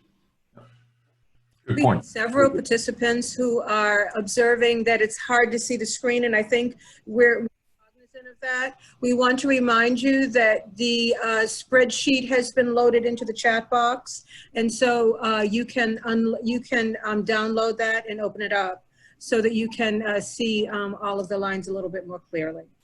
And presenters, this is your 7-minute warning. Yep. So let's quickly show you how this works then, right? So the budget was set at the 55 children. We're going to show enrollment at 75% of budgeted as actual, 43 children. And we're also going to show the center had to close in October for 2 weeks due to exposure. And then the November and December enrollments only brought 38 of the 43 children back, right? So then you'd see, particularly to Robin's point, you'd start filling in the actuals for what actually happened, right? So, you know, we had budgeted, you might remember, you know, the 43,000, hey, and we were going to make a profit of 13,000. Actual actually only came in at $33,000 instead of the 43,000. Now, I didn't change the expenses much. I left the expenses alone because that's where the management would come in as you're looking to some of this. This is what happened in September. Now, what do I have to change in October, November, and December, given what I'm seeing in September? So we're a little bit about break even. You can see the very last line is $3,800 in profit for the school for that month. If we go over to October, we have that 2-week closure on top of a 75% enrollment against budget. So instead of $33,000 in revenue, I'm seeing just $15,000 in revenue. So if my expenses, if I didn't do anything to cut my expenses back, I'm going to be at $12,000. I'm going to have a loss of $12,000. So immediately, as you're going into that, you'd be thinking, what do I do about the teachers? You know, if I'm going to shut down 2 weeks, do I keep paying the teachers, or do I pull all compensation for that 2 weeks? And that would save you $7,000 there. And then we go back to November and December. We see the revenue comes from 15,000 back up to actual of 25,000, and it stays there for December. So I have revenue of 25,000. I've got expenses of 27,000. So I'm losing $2,000 a month if I don't do anything to change my expenses. So again, this is how you'd use the actual as a scenario A, scenario B, scenario C. Once you put the budget in place, save a spreadsheet, then go back in and do plan A or plan B, and put your plan B in the actual columns, and you'll see how that will come out. And say that your 75% is conservative. Save that as plan B, then go back in and do plan C, worst case scenario, maybe the 75% with a closure and not all the children coming back from the closure. So the spreadsheet will do all the work from you. You just have to get the numbers in your head, right? And take the numbers from your head, make some management or ownership decisions on what you think it's going to look like, plug those numbers in, and then see what it does for the school. Right? George, I want to just make a point that's really important. You need, at this point in time, to look at the seats in your classrooms. Too many of you say, oh, I'm subsidized program, I'm a private pay program. Mostly we see that there's a hybrid of the seats. So you know right now the OEL is paying for those seats whether there's children in them or not. That's creating some stability in what is occurring. So you really need to analyze these budgets right now based on how many seats do I have that are private pay, that if there's no one sitting in that seat, I do not receive any revenue. And that's another consideration. So the other side of that is also the uncertainty. How long will the OEL continue to pay for seats where nobody is sitting in them? So these are all the different ways that you can calculate off of these spreadsheets. Okay, so now that you have the baseline, obviously, where do we go from go from there, right? So you have to continue to balance the expenses that you have.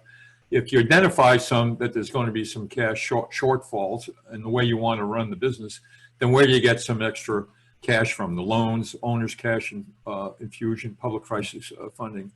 Obviously, the revenue is coming, as you all know, it's coming from the tuition, which is coming from the enrollment, right? So how do you make sure that you got as much of your existing client base and you're holding on to them? We think that's communicate with the parents, and then exploring avenues that will produce additional revenue streams. And we heard some of them earlier on. And obviously, in the crisis period, and you're all doing it right now, try to protect the key assets that you need through the recovery: the key staff, real estate, leased equipment, right? So again, what do you do with the actual versus the budgeted when you get those numbers?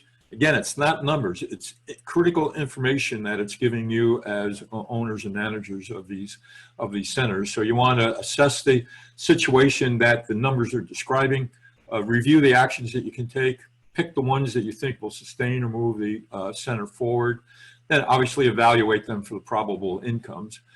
Make your choices and get some plans in place, and then obviously push the button and take some actions, and stay flexible as you're moving forward. We all know we're bobbing and weaving here as we move forward. But basically, your responsibility, our responsibilities as managers, are to keep our businesses viable as sustainable businesses. And a healthy center can take care of the children, can take care of its employees, take care of its community, can take care of you as the owners, right? So that what's healthy mean? It's kind of subjective term, particularly in our current environment. But basically, many would consider healthy as bringing in enough revenue to cover the expenses in a crazy time like this.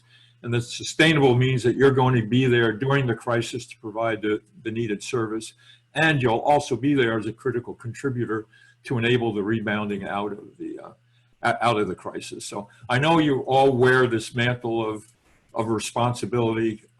The buck stops with you, but buck stops with us type of things. I know you're very aware of it. So I'm just sometimes we need somebody to just point it out for us every once in a while, how important we are to this whole equation, and the decisions that we make are actually decisions that drive the health of our organizations. So that's kind of a quick look at what we're talking about with budgeting, with forecasting and budgeting. Again, I think you'll find the tool that we gave you fairly easy to use. The challenge will come from like some of the questions that we heard with the unique situations that some of you have, and how do you tailor them or figure them into the templates that we used. But I think we could take some. Or do you have any closing comments, Robin, before we take any questions? I just encourage everybody to really focus on the business of being in business. I encourage you to go to the Business Leadership Institute for Early Learning website. We have programs that are starting in the fall in Broward, Palm Beach, Orlando, Jacksonville, and in Dade County starting in January.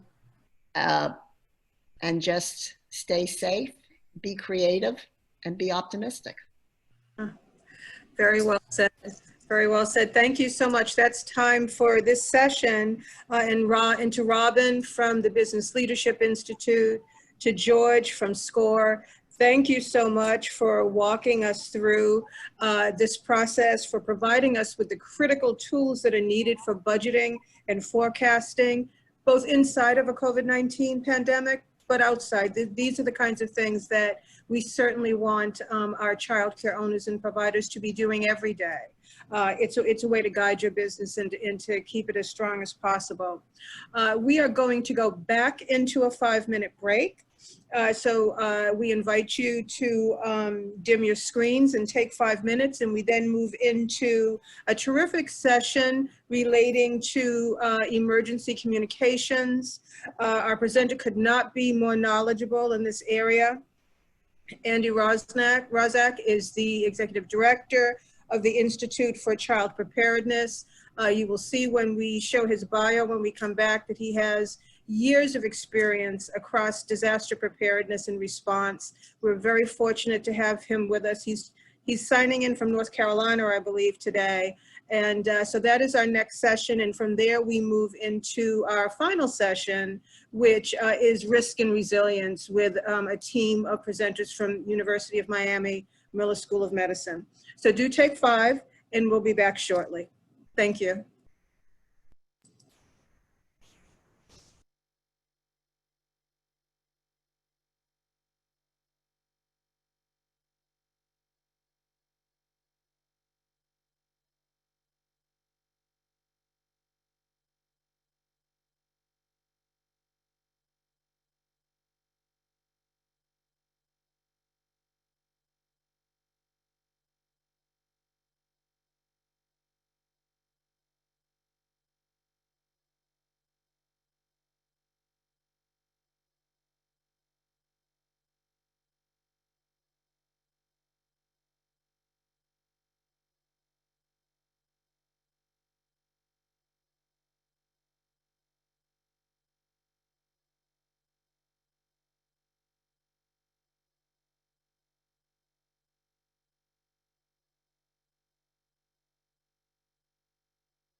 Hey everyone, welcome back. I hope everyone had a chance to stretch their legs there for a minute. I'm very excited to be joining you here today, and thank you for all the wonderful presentations and panelists that we've had thus far. What a great day, and what a lot of learning that's happening. My name is Andy Rozak. I'm the Executive Director at the Institute for Childhood Preparedness. I'm also the Chief of Health and Safety at the Region 2 Head Start Association, covering New York, New Jersey, the U.S. Virgin Islands, and our friends in Puerto Rico. I'm also an adjunct professor in the Community and Environmental Health Department at Old Dominion University, where I help train the next generation of public health officials and hospital administrators. I've been working in preparedness for over 20 years, and this is something really unique that we're going through. For actually about 6 years of my life, I worked on pandemic preparedness. At one time, I actually held the title of Senior Director of Pandemic Preparedness, working with CDC and the 3,100 local health departments throughout the United States. So I've been vested in this stuff for a long period of time. I'm going to talk to you today as a public health official, as an emergency preparedness guy, and as an attorney as well. So we hope to cover a lot of different topics today. And certainly if you have questions, I'll be more than happy to answer them if we have time now. And if we don't have time now, certainly happy to answer them in written formats that we can get the questions answered. What I see, out there that is troubling is so many people that are just saying so many different things right now, and we're kind of on information overload. So I don't have a hidden agenda today. My only agenda is to help you navigate these uncharted waters and try to keep yourself, your staff, and of course the families and children that you serve as safe as possible during these unprecedented times. So that's my goal for today. I know many folks are on lockdown right now, and if you're looking for something to read, I would encourage you to go out. I've actually published 3 different books on emergency preparedness. The first one, Preschool Preparedness for an Active Shooter, is out right now. The next one, Preschool Preparedness for an Emergency, is coming out in just a few weeks. And then Preschool Preparedness After the Disaster, talking about recovery, will be out in January. So very, very happy to have those as written references for anything that you want to learn about emergency preparedness. So what is our objective for today? Well, our objective for today is to give you the knowledge, to give you the tools, to give you the resources as much as we can so that you can make the best decisions under less than ideal circumstances. And, we talk about this a lot. In fact, the logo for the Institute for Childhood Preparedness is "Don't be scared, be prepared." And the reason that we say that is because preparedness really does make a difference. And when you think about if you're trained versus if you're untrained, we really have to understand what the science tells us, what our brain science, what the evidence, what the research says. And too often what we see, whether it be a hurricane, and by the way, keep an eye on Josephine, that one just formed in the last 24 hours. This is going to be a very, very active hurricane season. And the peak of hurricane season isn't until around the middle of September. So we have a long way to go on this. And I know Florida is definitely in tune with all of that. But our friends in Puerto Rico and the Virgin Islands, they're getting ready for potentially another hurricane that may be coming their way, maybe as soon as Monday or Tuesday. But anyway, I digress. So if we're untrained, we're going to fall into disbelief. We're going to get frozen. We're going to feel overwhelmed. We're going to be lost in denial. We're going to feel helpless. And the other thing, too, is if we haven't thought about these things ahead of time, when we're in the middle of this situation, we're going to have all those external factors. We're going to have stress, and we're going to have emotion, and we're going to really have that feeling that we need to do something right now. And as you know, if you're under a lot of stress, that's not exactly the best time to be formulating a plan and strategically thinking through what the best thing to do, what the best thing to say is. So I'd much rather have people be trained. I'd much rather have people have stuff prepared ahead of time and be ready to go, know what your policies, procedures, and protocols are so that we can act and act in the best way possible from a policy standpoint, from a business standpoint, and of course from a legal standpoint. There was over 700 lawsuits filed in the month of March alone just on coronavirus. And we live in a very litigious society. People are looking for people to, unfortunately, sue, and they're looking for liability. So now more than ever, we do have to be very, very cautious about what we say and what we do. And of course, all of that has to take into account the business considerations that we just heard about in the last session. So when we think about our role over these next several months, we've got a few guiding principles that we want to keep in mind. First off, we want to provide a safe and supportive environment. High quality education right now is more important than ever. And, you know, we work across the country, and I will say it's been troubling to see some of the states that have really waived some of those vital health and safety components, some of those vital components that we need just every day to make sure we're operating childcare in a high quality environment. We need high quality more than ever right now, as you know. We want to try to minimize the impact and minimize the risks of this pandemic. We want to try to prevent the spread. And of course, we want to be there to support our community. We know that people are suffering now more than ever, and those families that we serve, especially the ones that were right on the cusp, have really been pushed into bad places. So thinking about ways we can support them, partnering with other community resources such as food banks, job employment fairs and helplines and things like that, very, very important right now. We find ourselves walking this really, really small, thin tightrope, don't we? And on the one side, we've got the return to health and the return to normalcy. And on the other side, we've got all the concerns that we're trying to balance down about enrollment, about business continuity, about health and safety, about all these things. And it is a very, very difficult time, especially when we look across the country and see a lot of our other colleagues that serve kids not necessarily being on the forefront of this like childcare and family childcare providers are, right? I know many of you have not even closed during this whole pandemic, and my hat's off to you for all the great work you're doing to help your community. So let's just talk about a few things, and I just want to scale this from a public health perspective. You know, too often now what we're seeing is basically we're seeing the policies drive the science instead of the science and the evidence drive the policy.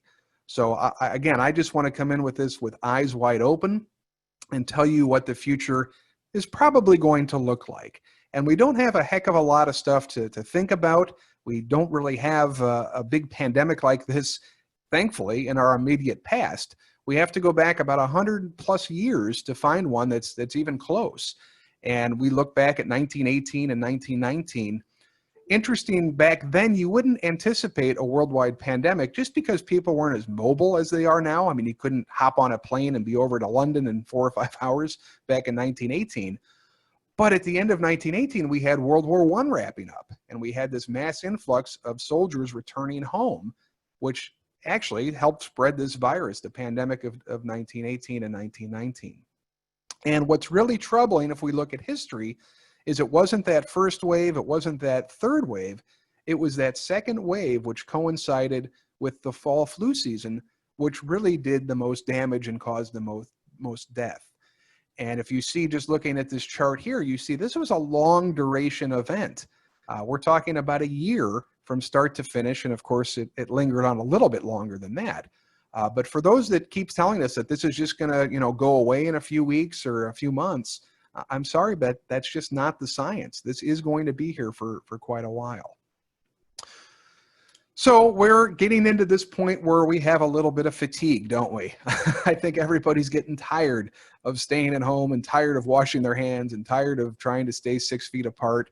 And for all the things that we've missed, whether it's weddings or anniversaries or the birth of a new child or graduations, it's been exhausting, hasn't it?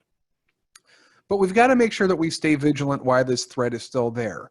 Until we get a good vaccine, until we get some tools in our bucket right now to fight this, like a cure or a treatment, those kind of things, really the only options that we have are social distancing and now trying to prevent the spread by practicing good hygiene, which includes wearing masks. So I'm really, attuned to the people that want to reopen and want to get back to normal. I totally get it. That's a really normal response from a mental health standpoint, a behavioral health standpoint. We want that return to normalcy. But we've also just got to recognize this is not something that we've ever seen before. This is not a hurricane that we see coming. It comes, it does damage, and then we can start to rebuild. This is a different animal. And what we've seen across the United States is that people are starting to interpret some of the data in the wrong way. And I certainly don't think it's any mystery that we've reopened in some places probably a little bit too soon, haven't we? What we'd like to see is a big squash of those coronavirus cases before we actually start to reopen. And when you look at the data that's out there, you see that we never really did get down to that baseline. We never really did squash that first wave. We started to, but then we reopened a little bit too quickly. And as you can see, that first wave never really went down to baseline. It's since went up, up, up. And why are other countries in Europe and places like that, for example, having such an easier time, so to speak? Well, it's because they waited until the case counts were actually very low before they started reopening. And as you can see from the chart here, you know, we're getting a lot of cases. I mean, we've got 5.2 million cases in the United States to date. And yesterday was the 204th day since we had our first case. We've had 166,000 deaths so far. And I don't know if you saw, but yesterday we had 1,470 people die of coronavirus. 1,470 people died yesterday alone, one day in this country. That's the highest, that's the deadliest day we've had since May. So, you know, I hate to go back to September 11th, but, you know, think about the number of people that died on September 11th and then realize we're essentially having that many people die every single day from coronavirus. And for those people that say, you know, oh, this is fine, we're going to go back to the way it used to be, and this is only temporary. September 11th was a morning event. It was pretty much, you know, over in 4 or 5 hours. We've been in this pandemic now for 6 or 7 months, and it's not going away anytime soon. It will definitely be here till the end of the year. It will be here through next year. So for those people that think that, you know, life is going to magically go back to normal, no, life is going to change. The way that we do business has changed and will continue to change. The way that we educate, the way that we interact with folks. So we just need to be prepared for that. And, you know, the programs that are doing the best right now are the programs that are realizing that we have to take this a day or a week at a time, because the plans that we make today or tomorrow, they're probably going to have to change in a couple of weeks because we're learning more. There's more evidence out there. Certain cases are going up in certain areas of the country. So, you know, flexibility right now is really your friend, right? And I also just wanted to put out, there's been some rumors about this doesn't impact children. This does impact children. So again, I want to just give you the evidence and the science. I'm not here for any fluff or anything like that. I'm just telling you directly that this does impact children. And children are getting this disease. Children are spreading this disease. And what's really scary to me is that this virus hasn't been around a very long time. So if we think about some of the other viruses that are out there, like HIV, like HPV, like chickenpox, like herpes. These are viruses that you get once and you get forever, don't you? And they have long-term chronic consequences when you get the virus. We don't know yet what these long-term chronic consequences of coronavirus are going to be, but certainly if you've been looking at any of the news reports or literature out there, we've seen problems with your lungs. We've seen problems with your heart. We've seen problems with your hearing, problems with your taste buds, problems with your liver. People, Alyssa Milano, her hair is falling out right now, if you've been following that. So we don't yet know what these long-term consequences are going to be. So I'm saying all this because I want you to take this seriously. This is not a political game. I'm sorry that it's gotten to that point, but I think it's only going to get worse the closer we get to an election. But we do have to take care of ourselves and protect those in our care. Is the risk going to be zero right now? Unfortunately, no, it's not going to be zero. But our job as adults is to manage that risk. And we do that every single day, whether we get in our car, whether we go out to the grocery store, we have to take steps to manage our risk. The other thing that's very troubling to me is that we're seeing more and more data showing that this is really affecting other folks, different populations very, very differently. And especially our Hispanic and our African American populations are very, very more likely to be hospitalized. Approximately 8 times more for Hispanic children, and African American children 5 times more likely to be hospitalized. So this is a disparate consequence of this disease, and one that we certainly want to keep an eye on and make sure that that we're aware of this. The other thing too, and then I'll get into the crisis communication, but I did just want to make sure that you're aware, there is a thing out there called the multi-system inflammatory syndrome, which is really popping up in children. And I got a couple of pictures I'll show you with, but as part of your screening, as part of your protocols, as things that you should be thinking about and looking for, I want you to make sure that this is on your radar. What essentially happens with coronavirus, because this is a novel new coronavirus that we have not seen before yet in the human population, is our body doesn't really know how to react to this. We don't have any natural immunity. So like any other virus or bad thing that comes into our body automatically gears up and tries to fight this infection off.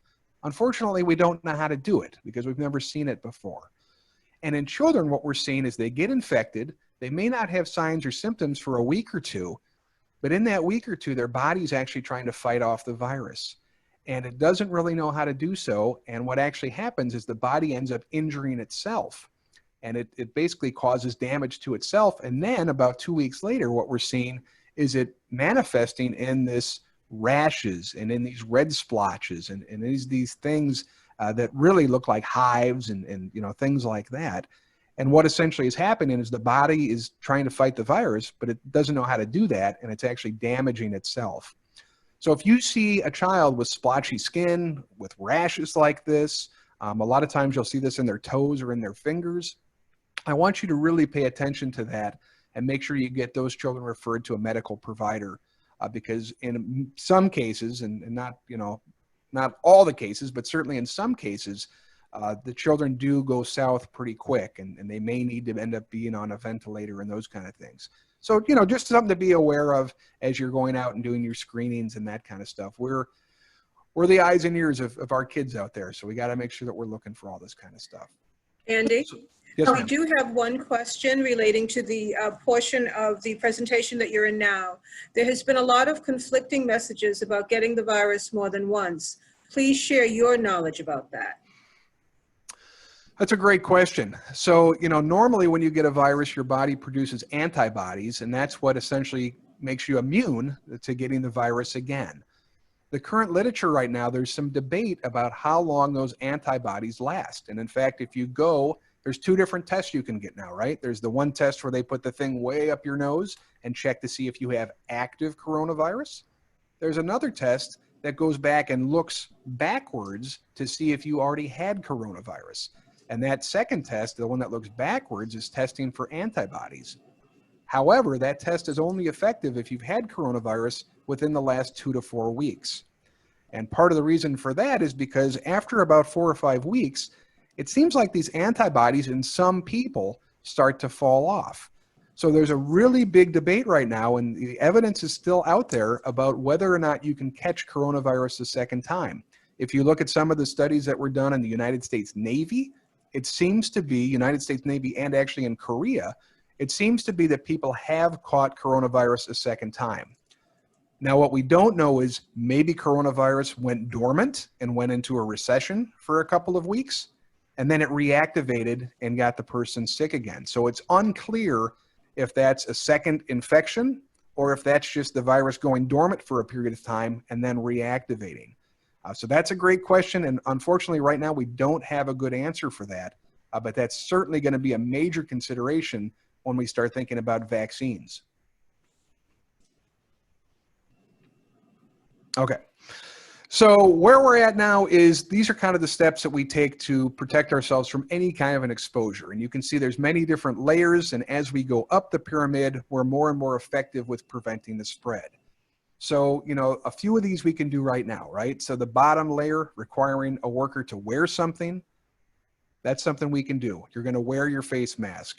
Requiring a worker employee to do something. You're going to social distance. You're going to take your temperature. You're going to do a health screening. You're going to call me and not come to the program. You're going to call me and tell me that you're sick instead of showing up here and telling me that you're sick, right? So we can require people to wear something. We can require people to do something.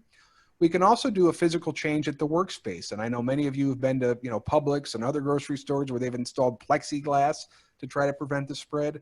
There's also a big discussion right now about air and recirculation of air. And I will say I was looking at a study that looked at 7,000 cases. And of those 7,000 cases, only one case was transmitted outdoors. The rest of those were all transmitted indoors. So we do know that this is living in an aerosolized way. It's living in the air. Getting access to fresh air is very, very important. And that's why you see so many programs moving activities outside. That's why you see so many universities now essentially buying circus tents and trying to move classes outside. And it's also one of the really big reasons that we're concerned about this fall and winter. Not so much in Florida, because you guys have nice, mild winters, but really in the portions of the country that get cold. Because what happens when it gets cold? People go back inside, people start sharing that air continues to get recirculated, and that's how people can get sick. There's a reason why hospitals are designed so that no air recirculates. It's very expensive, but hospitals are essentially pulling fresh air in from the outside. They're heating it or air conditioning it. It's going through the building, and then it's being ventilated to the outside. Whereas our businesses and our homes, we can't do that. That would cost way too much money. It wouldn't be effective. So what we have in our businesses and our homes, we're taking that same air and we're circulating it around, aren't we? And we're conditioning that air constantly. So my advice to you is, open your windows if you can, even if it's just, hey, every hour for 10 minutes, we're going to open our windows and get some fresh air. These kind of things are very, very helpful during this time, because we do know that this virus lives in those respiratory droplets and in those micro droplets that are up in the air. All right, so we're going to talk a little bit about some risk communication, and I just wanted to define those terms. And certainly if you have other questions, throw them up in the chat. We'll be able to get to those. I'll stop early to answer some of those, because I know there's a lot of confusing stuff and it's changing every day. But what is communication? What is risk communication? So risk is that threat or chance of loss, usually to something that's meaning or valuable to you or yourself. Risk communication is providing facts to the public about an emergency that involves your organization and requires an immediate response. What I'm concerned about, and what you as a business owner should be concerned about, is that this pandemic, this crisis in particular, may cause some harm to your organization. It may cause harm to your organization's ability to do business. It may cause harm to your organization's reputation. It may even cause harm to your viability. And I appreciate being put right after the money session, because this all comes down to dollars and cents. You don't want to be known as the dirty program. You don't want to be known as the program that didn't do enough to keep people safe. You don't want to have a program that hurriedly reopens without proper procedures and protocols in place, only then to be shut down for 2 or 3 weeks. Those are not good business models. We also want to be careful with our communication that we're sending out, because as you and I know, now with the internet, things that we say can go around the world very, very quickly, and things that we say will be around forever. So there is no do-overs. We got to make sure when we're messaging out, we're doing it properly, and we're doing it in a well thought out manner. So what are some keys to really doing crisis communication in a good way? First, we want to be first. We would rather address this issue or address the concerns first, so that rumors don't start getting out of control. And certainly those of us that work in early childhood can understand this. We want to put that spin on it, right? Same thing if a kid falls down and scrapes their knee, they turn around and they look to us immediately. And if I start crying and freaking out and screaming and making a fool of myself, that kid's going to follow my lead. Whereas if I walk over to the kid and start laughing and say, ha, you fell down, you got a boo-boo, ha ha, let's go get you a Band-Aid, the kid's going to follow our lead there too, isn't it? So thinking about being first on these issues when we start to communicate with parents, very important. Don't let issues sit. Don't let things percolate. Don't let rumors spread. We want to be right. We want to be factual. We want to be evidence-based. We want to try to do our best to remove any emotion out of the situation. And we'll talk about that in a little bit more. We want to be credible. We don't want to say things that are untrue. We don't want to continue to feed into rumors. We want to keep our messages short, simple, to the point, factually accurate. We do want to express empathy. We want to make sure that we put ourselves in each other's shoes. And for our clients, our parents, this is a very difficult time. I think the latest study I saw was about 1 in 4 Americans have suffered some kind of a job loss during the pandemic. We know people are struggling. And we know that if your program does have to close for coronavirus, that's going to be a hardship on our families and our children. So we want to make sure that we understand that and express empathy in our communications. We want to promote action as much as we can. One of the things about, a crisis or an emergency or a stressful situation is people like to be empowered. People like to be able to do something about their situation. So the more that we can give them actions to take, the better it's going to be. And of course, more than ever, we want to make sure that we show respect. Now's not the time to try to be paternalistic and talking down to people or making it sound like we're a smarty pants. We want to be on people's level. We want to be respectful. We want to understand that these are our paying customers. We want to treat them right. We want to make it as safe as possible for them. But at the end of the day, we want them to trust us and return to our programs. So, one very simple way, I walked into a doctor's office. Actually, I went and got the antibody test. I came back negative. But this is what I was greeted with when I walked into my doctor's office. And boy, oh boy, I got to tell you, this didn't cost them any time or any money, right? To put a sign on that said clean and dirty. But how much better did that make me feel walking into that office and seeing, wow, hey, they're taking this seriously. They're taking some steps so that I'm not touching some gross pen that the guy before me, put in his mouth and was chewing on. They've actually got a system. They've thought through this stuff. So these little tiny things that we do can really instill trust in our clients and can go a long way to making people feel a little bit more comfortable and feeling safer. During a crisis, people are looking for answers. During a crisis, it's easy to get overwhelmed. People are not necessarily going to read your entire message. So keeping our messages short and simple and concise is very important. We want our messages to be confirmed, right? So how many times do you see something on the news and next thing you flip to a different news channel to see if they're covering the story, or another news channel or a different website? We want to get our information confirmed during a time of crisis. We also want to make sure that, what we're doing is appropriately messaged so that it feeds into and can help identify some of the current belief systems of people. And you guys are in Florida, so here's a perfect example. Crisis communication plan for a hurricane. The great thing about a hurricane is we know it's coming. You have plenty of time to prepare. Now, it can take a turn, and do those kind of things, but in general, it's coming. How many times do your friends, your family, your neighbors say, I'm not evacuating. I rode out the last 3 hurricanes and nothing happened to me. This house is not going anywhere, or something similar to that. Those are those current beliefs that we need to get past, right? So we need to provide actionable messages. We need to provide credible sources. We need to let people know why we're telling them what we're telling them to try to break through some of those beliefs.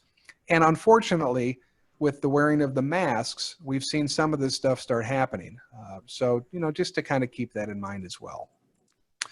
Remember that during a crisis, we are seeking for information, and we remember what we hear first, and we also fill in the blanks on the information that we don't have. And that can be dangerous to us, right? So we want to make sure that we're filling in those blanks, giving as much information as we can, but not over exaggerating, not spreading rumor, and certainly we have to be upfront and honest about all these uncertain times. It's okay to say, I don't know. It's okay to say, I'm not sure. Let me check on that and I'll get back to you. Those are perfectly acceptable answers during this time.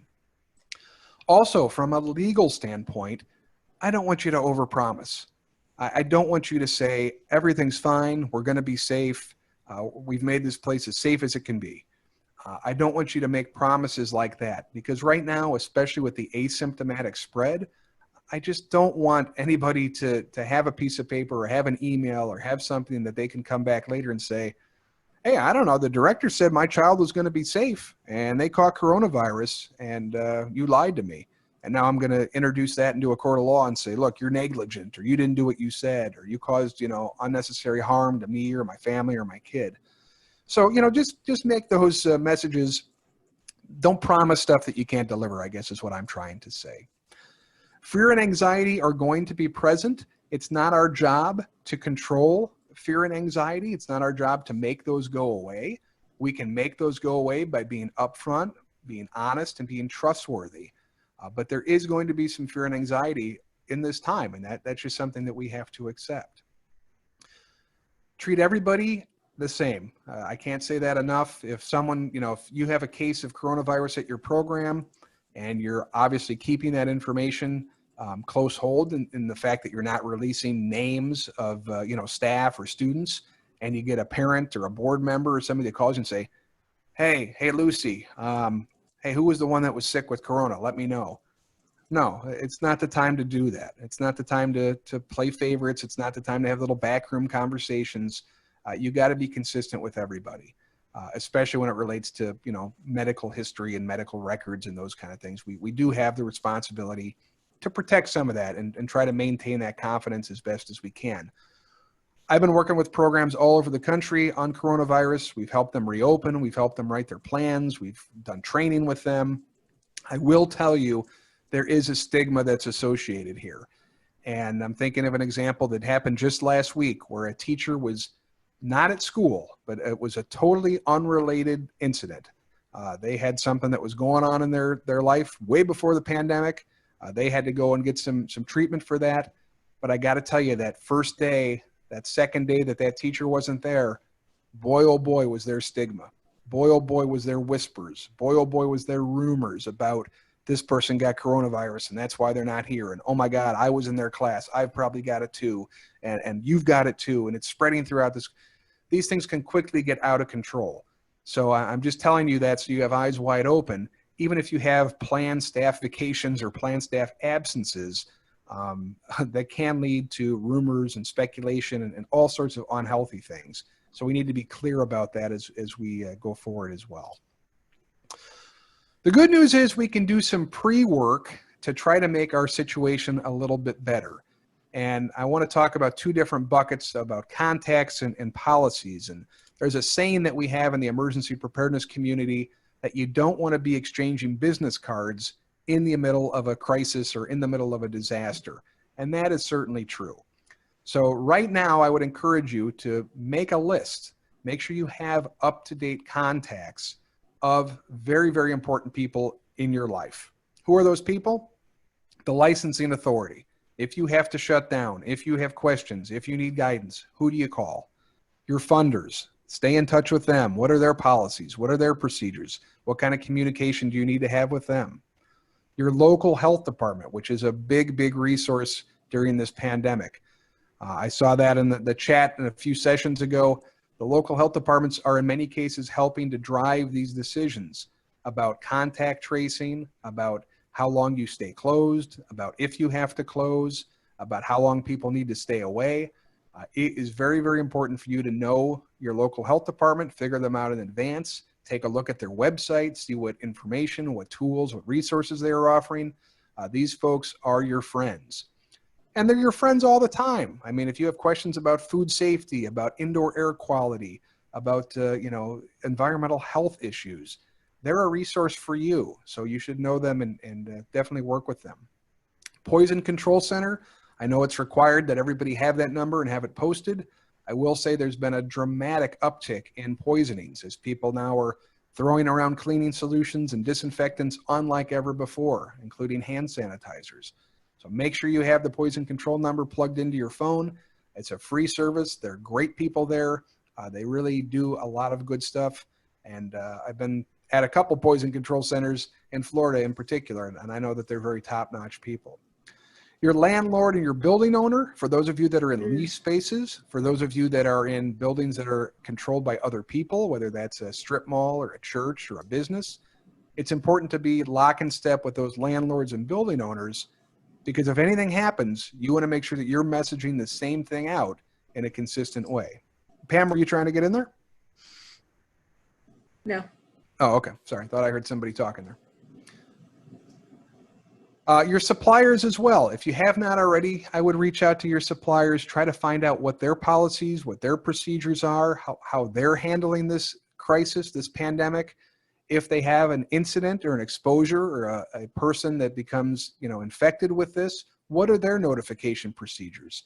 The last thing you want is someone coming into your business and delivering your food and then going down the road and delivering food for, 10 or 20 other programs and then finding out, oh my goodness, that person had asymptomatic coronavirus, and now you have to walk back and figure out, oh my gosh, they went to 30 different sites in one day alone. What's that process going to look like? So just, some context and some things that you should be thinking about ahead of time. Again, I want that proactive approach as opposed to a reactive approach, because with proactive, we have the benefit of time. We can think through these things, and we can definitely engage others to help us out on this stuff. I also want you to think about your communication process. Who is going to communicate out? Do you have a spokesperson for your program? Who is authorized to speak? Now, this is a discussion you need to have with your staff, because what is the saying that, loose lips sink ships? Well, you don't want one of your teachers or one of your childcare providers going home at night and posting a bunch of stuff on their Facebook page, which maybe some of your parents are friends with her or him on Facebook, and now they're seeing all this information about, oh, this child was sick, or that child was sick, or whatever. So having that conversation about who is authorized to represent your program, who can speak on behalf of your program, and then even what to do if the media calls and says, hey, we heard you had an exposure. You want your staff to say, I'm sorry, I'm not authorized to speak on that. Let me get you somebody who can answer that, and have that single point of contact. How we're going to communicate, there's more options than ever right now. So figuring out our strategies for communication, our different modalities are very important. When and how often we're going to share those messages, and then the approval process of how do messages get developed, how do they get vetted, how do they get approved, and then ultimately how do they get sent out. So the good thing is now you have some time, and I'm going to walk through some different examples of some good messages and maybe not so good messages, but I want us to learn from them. I'm not doing it to be critical, and I've removed the names to protect the innocent. But we want to draft up messages and test them. Are they understandable? Are they appropriate? Are they actionable? To get these messages written now, before an incident were to happen, you can remove all the emotion from it and all the stress from it. I get calls almost every week now of programs that say, oh my God, we just had a positive test. What do we do? What do we do? And I said, send me what you're thinking about saying. Let me look at your draft email. And it's not good. And it's not good because it was written in a hurry. It was written with emotion. It was written in the heat of the moment. It wasn't objective. And that's the nice thing. If you have a family member, if you have a friend, if you have a parent, if you have somebody kind of outside that immediate crisis that can help you review these things with a different set of eyes, that is very, very helpful, because you want to make sure those messages that go out do have the right tone. So communication in an emergency now is more important than ever. And of course, you have a whole bunch of modalities. You've got talking, you've got emailing, you've got texting. And each one, you've also got social media, of course. And each one has its own time and in its own place and has its own limitations. I will say that we've been working very closely with Step Ahead. I met Step Ahead when I was working with the CDC. I actually was responsible for getting them. They created all of the protocols, all the messaging that the CDC and several local and state health departments use to track people with coronavirus. And the nice thing is, what we know is that text messaging in this time of crisis can be very, very effective. Other systems can fail, other systems can get ignored. There's nothing like getting that text, right? And if you look at some of the data, we know that 98% of text messages are opened, 74% of consumers have 0 unread text messages each day. It's not like our email that sits in there and builds up all the time. 21% of emails are read, 29% of Twitter messages are read, and only 12% of Facebook messages are read. So if you need to get a message out there, I would say text messaging is a very good system. It's not going to be your primary system, but as a backup system or as a redundant system or as a system that is used for quick little reminders, tips, and information, I think it's very, very effective. And we've got some programs now to try to speed up their pickup and drop off. They've actually got systems with Step Ahead where every day the parents just respond. They get a simple text message. Is your child having any coronavirus symptoms? They can respond right then and there, and that way it speeds up the process at drop-off. So if you're interested, if you don't have text messaging, I'm really happy we got 50% off For members of this webinar, I'm not making any money off this. I'm just here to provide you tools and resources. So if you want to look at getting some text messages to bolster your plans and bolster your communication, I would certainly encourage you to do so. The Step Ahead is one of those companies. There's many, many others out there. These happen to be the folks that I've worked with and can tell you from personal experience, they are trusted by CDC and many, many others. So if you want to go down that road, again, there's a resource, no pressure, I'm just providing that for you out there. So what do we need for successful messages? We need to establish yourself as credible. We want to express empathy. We want to provide facts. We want to provide our plan for moving ahead.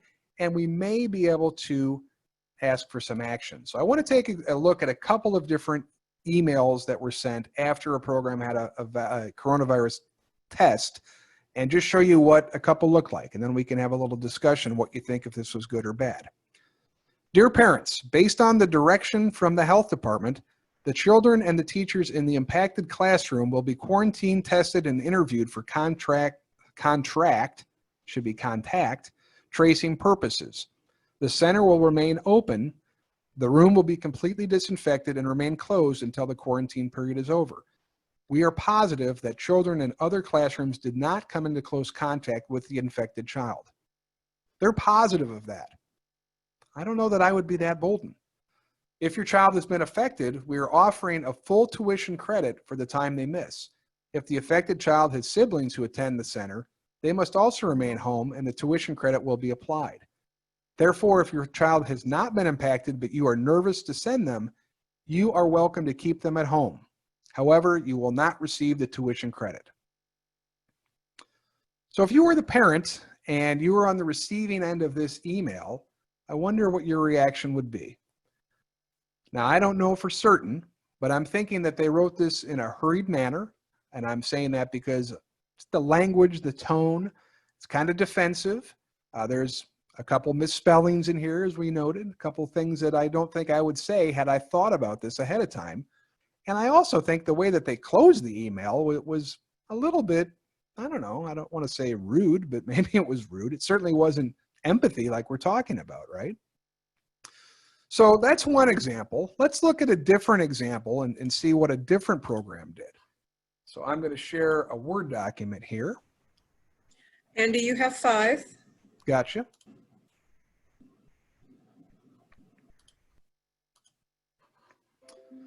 Dear families, as you are all aware, on Thursday we had an infant in our daycare program test positive for coronavirus. The child had not been in attendance since Wednesday and has shown no signs or symptoms. We worked swiftly to notify our parents as well as the daycare staff that had been in contact. We made the decision to close on Friday and hire a professional cleaning company to disinfect our building. We also decided to cancel all childcare for Sunday morning services. Even though our daycare program and nurseries for worship services are different, there is overlap in the room used for both. While none of our daycare staff was symptomatic, we decided to send every teacher that was in contact to be tested. Late this afternoon, one of those tests returned positive. We feel the best decision at this time is to close our daycare facilities for 2 weeks effective immediately. We understand this may prevent a difficult situation for you giving the short notice, but please know that the safety of your child remains top priority. There will be no child care charges for the next 2 weeks. Our senior pastor continues to remind us that reopening as both a church and a daycare is fluid, and we are thankful for wise leadership during these uncertain times. The choice to close our daycare for 2 weeks is not one we make lightly, but it's necessary to ensure the safety of everyone. In the days moving forward, we ask that you pray for those affected, especially the infant and teacher, and any anxiety this situation may be causing our families and our staff. With health and safety paramount, we have been following guidance from CDC, state and local health officials. Abiding by requirements is mandated with extreme care to maintain a health and safety environment. We have enhanced our rigorous hygiene, cleaning, and sanitation protocols. Staff and children are screened upon arrival with temperatures taken. Wellness checks are conducted throughout the day. All parents remain outside rather than entering the school. We have also provided all staff with face coverings to wear when working. You can visit CDC for strategies that may help prevent the spread of coronavirus. Just as with this case, your choices not only affect you, but also affect the people with which you have contact. We will update you on any changes. As always, please contact one of us directly with any concerns. We'll be happy to speak with you and answer your questions. Now, I think we can all agree there's a big difference in that first email and that second email, isn't there? And I'm very, very happy with the way the tone of that second email came out. I think it's very, very helpful. I think it's encouraging. You saw that call to action a couple of times. You also saw empathy, where people, got into other people's shoes.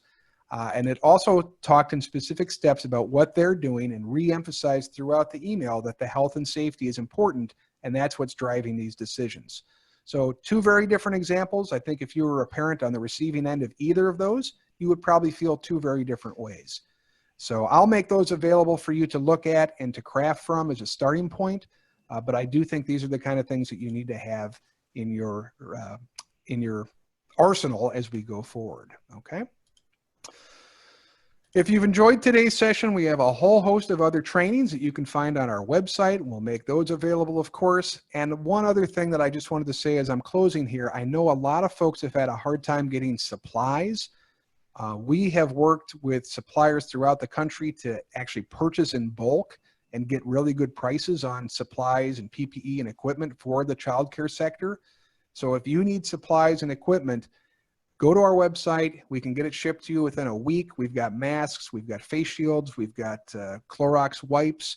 We've got all that stuff in stock right now, and it's all verified quality. It's not like you're ordering from some unknown company who you don't know what the product's going to be. But that was what we tried to do for family childcare and for childcare, to try to leverage nationally our buying power so we could get the most information and the biggest bang for our buck in all this. In closing, Pam, my heart's with everybody here. I want to say that you guys are true heroes out there. I appreciate the dedication and everything that you're doing during this ridiculous time of crisis that we're all in. I know these are not easy decisions. I know that you are losing sleep and you're losing money and you are struggling during this time. If there's anything that I can personally do or any of our staff here, please don't hesitate to reach out. We're here for you. And we just wanted to say thank you very much. You're our heroes. And I think I've probably got maybe a minute or two. I'm happy to answer any questions now, or Pam, if more appropriate, happy to answer them in a follow-up written format. Well, thank you, Andy. We are going to be downloading all of any questions that are unanswered. However, we are going into a 5-minute break. And so I would invite you, Andy, if some folks don't want to darken their screen and want to stay and have a 5-minute conversation, that would be fine. And then for others that would prefer to take that break, then we encourage you to do so. And we'll be moving after this 5-minute break, we'll be moving into our final presentation for the day, which really is going to, I think, wrap everything up in a bow from our partners at University of Miami Miller School of Medicine and the Debbie School, the business risk and resiliency, taking care of you and your business. So take 5 if you'd like, or stay and you can communicate with Andy. Angelica, do you want to ask the 2 questions you have? Yes.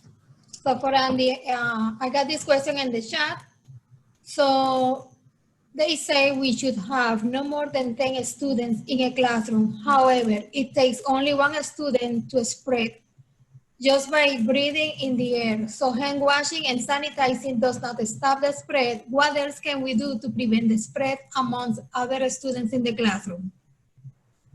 That's a very good question. So, part of the reason that you're seeing the ratios being lowered so low is because we want to try to limit the spread. And if somebody is infected, and it's very, very difficult now with the asymptomatic spread, we want to try to say, look, if there's a classroom with a teacher and 10 students and you're together all the time, it's better to infect, and this is kind of just like group thinking, right? It's better to infect 10 people rather than have 100 people infected, because it's much more manageable. We can isolate those 10 people. We can get them help. We can know who they are and easily trace who they've contacted. Other things I think that are helpful, and I saw a question in the chat about if a child is not showing symptoms, why a temperature check? You're right. With asymptomatic spread, not everybody's going to have a temperature. The latest data I saw was anywhere from 40 to 60% of kids may not ever show any signs or symptoms. So, is the temperature check going to be 100% effective? No, it's not. but does that mean we shouldn't try the best we can to catch those that are showing signs and symptoms? And that's kind of what we're going for. I mean, it's really a matter of reducing risk. I mean, the same thing with wearing a mask. Is a mask going to be 100% effective? No, it's not. But you know what? If it lowers my chance 5% or 10%, hey, guess what? I'm going to go for it. Same thing with a car. You know, if a seatbelt was so darn effective, then why do I need an airbag, right? If a seatbelt and an airbag were so effective, then why can't I drive drunk? I mean, it's all these kind of things. It's all about managing risks and trying to lower our risk as much as we can. So the health screenings, I think, are important. Certainly the airflow seems to be the big thing. That study of 7,000 people and only one of them got sick outside, I think is really, really interesting. So I would encourage you, to go outside as much as you can. I would encourage you, if you're inside, open some windows, get some fresh air going, get those micro droplets out of the room, keeping up your sanitizing and your disinfecting in particular. Really the key here is disinfecting. And sanitizing, we don't yet know what that safe level of coronavirus is. So disinfecting is what we want to do. And it's very effective, very easy to do with using just simple bleach and water, 1 to 1,000 parts per million per the CDC guidelines. But, making sure you're disinfecting those high touch surfaces, light switches, doorknobs, those kind of things can help make everybody safe. Was there another one that you saw as well? Yes. What are the best filters for our RC units and how often should they be changed? So thinking about the filters, I'm less worried about the filters, and I'm less concerned about the air cleaning or the air filtering than I am about the air replacement, if that makes sense. If you have coronavirus in your room and it's just circulating and circulating and circulating, that's not good. I'd much rather you be replacing that air in your room every, hour or so by opening the windows and getting some fresh air. Now, there is some studies, preliminary studies out there about HEPA filters, and the coronavirus is 0.2 microns, so it's a very, very small virus. Some of those HEPA filters in the studies I've seen can go down to 0.5 and maybe even 0.3. So there is some thinking that if you're in a room that doesn't have a lot of great circulation, put an HEPA air filter in there. At least that can help catch some of those coronavirus viruses and contain them. There's really no downside to HEPA. I mean, HEPA is a great thing to use anyway because it captures pollen and dander. And for kids that are suffering from asthma, it can really make a big difference. So you can go on Amazon. There's a bunch of stuff on there for under $100, just a regular old HEPA air filter. It certainly can't hurt, but again, if I were to choose, I'd much rather be replacing that air and getting that fresh air into my building than trying to buy a filter to just recirculate that air. There's other stuff. I know people are asking about UV lights and stuff. UV lights have been effective in the past, but the lights that you're going to require and the dosage of that UV is not going to be something that you're going to be able to do just on a $15 product that you buy at Walmart or Amazon. These are high-tech systems. Usually they're installed above drop ceilings to clean the air above drop ceilings. They really would have to be installed by a professional, and they would cost quite a bit of money. So I don't think that those ones that they're selling that you can just hand hold for $10, I wouldn't put a lot of faith in those right now, to be honest with you guys. And another question is there any emergency plan template you recommend that the child care center can use to guide them and make sure they have all their paperwork in order? Yeah, there's a whole bunch of wonderful emergency plan templates out there. We can definitely track some down and get you some links. A lot of them you can just download and fill right in, and it'll kind of walk you through the process. So we'll definitely track some of those down and get you some resources for that. But yeah, absolutely. It's very important to have an emergency plan right now. Thank you so much, Andy. I know that there are a lot more questions for you. Just as a reminder to our participants, we're going to be loading all of the PowerPoints into the virtual binder that will be available to you on the 18th. As well, we will be downloading all of the questions and observations, and some of the questions don't relate to the presentations today, but we will respond to those as well, and those will be posted on the Professional Development Institute website on the 18th. So we're not leaving you hanging is really what I want to say. And welcome back from our break.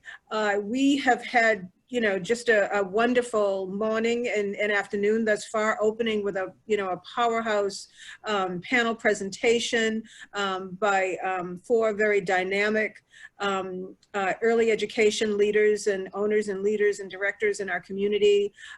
Andy never disappoints. His knowledge, his vast knowledge of emergency preparedness never ceases to amaze me. And also, I do want to say, Andy mentioned during his presentation, make your connections before.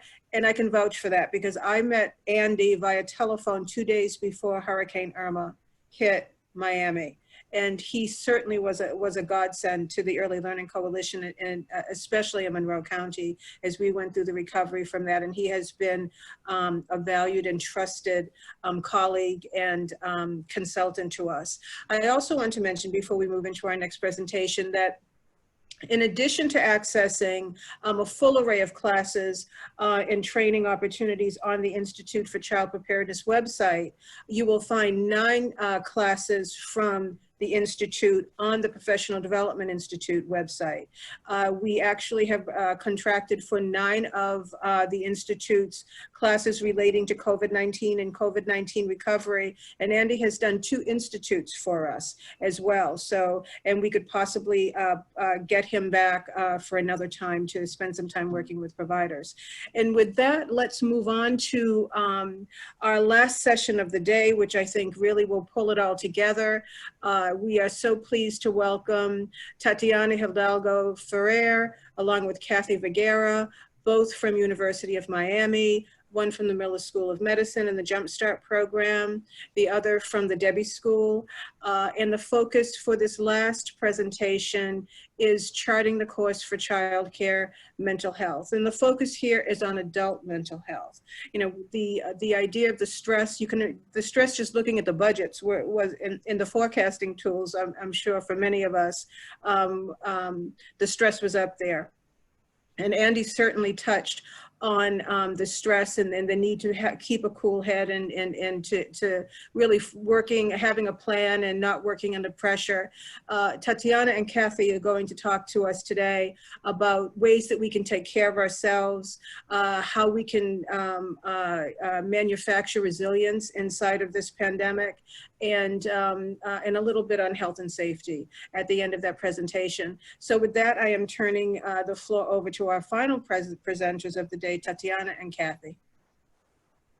Thank you, Pam. So I'm Tatiana, and I am gonna be going through the risk and resiliency part. There we go. So I'm gonna be talking about resilience and the risk factors and our stress response in our brain, and then really how to develop a resiliency plan for ourselves. Like Pam said, we are in that helping profession, so we have the stress of the finances and trying to keep everybody safe, and we really usually put ourselves last, and we don't know how to take care of ourselves because we're so worried about taking care of everybody else. So really just talking about how to foster that self-care for us. And then Kathy. Kathy, and I'm going to be talking about the identified safety guidelines at our child care center at the Debbie School, and some strategies to build staff confidence and trust. So what is resilience? A lot of people think that resilience is, being bulletproof or being able to handle anything or not really having a lot of problems. And that's not really what resilience is. It's jumping back up to reassure yourself when you're faced with stress, threat, or trauma. It's being able to pick yourself up after you've failed. And failing is a first attempt in learning. A lot of people with that bulletproof mentality, really they crumble at the thought of failure, so they don't try new things. But resilient people, they're okay with failing because they know how to get back up. They know that during these times of stress, they think about new ideas and they just try to keep going. It's more like the train, the little engine that could, the I think I can kind of mentality. And what does this resilience really help us do? It helps us deal with stress and adversity. It makes us less prone to difficulties such as anxiety and depression. We can overcome our childhood disadvantages. I'm going to cover a little bit of that in risk factors. And then we can reach out to new opportunities because we're not afraid of being told no. We're not afraid of failing. We know that even if we're told no, you're going to keep going until you get the yes.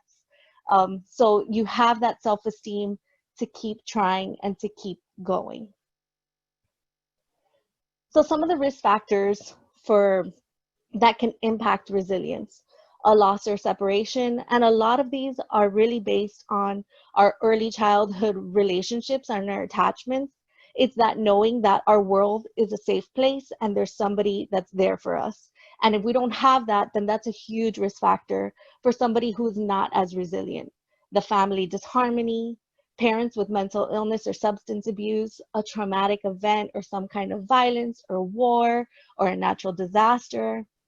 Now there's also our own internal things like a communication difficulty, a difficult temperament, lack of positive friendships, academic failure, and low self-esteem. And then on the other side, there are some people that are naturally more resilient than others. And what are some of the factors that these people have? And these people tend to have secure attachments, a higher intelligence, an easy temperament when they're an infant, a positive attitude and a problem-solving approach, good communication skills, a planner and a belief in control, humor, a religious faith, and capacity to reflect. But there's good news. If you're not one of these naturally resilient people, you're not born with resilience. It is built and it is nurtured as a part of development. It's like a muscle that you build and you work on. So even if you have every single one of these risk factors and none of these resilience factors, you yourself, even as an adult, can build resilience. It just takes practice. So what happens in our brains? When we see a perceived threat, when we're dealing with stress, our brain goes into survival mode. That's our hindbrain, it's our animal brain. And basically you see a perceived threat and our brain thinks, oh my God, it's a bear. And I have to go into fight or flight and I have to go into survival mode and I'm running only on my instincts. My adrenaline is pumping, my heart is beating really fast and I'm not thinking at all. I'm just kind of going. Now, what happens if we can stay calm? Then we can stay in control. And I always call that the 2 C's. You can stay calm, you can stay in control, and the blood flow can go from your hindbrain to your prefrontal cortex. That is our thinking brain. And that's where we can stop and we can make better decisions and we can make better choices. I'm gonna go into a little bit in detail about that fight or flight, that stress response versus that relaxed response. So, from an evolutionary perspective, back thousands of years ago when survival was basically key, we needed our fight or flight a lot.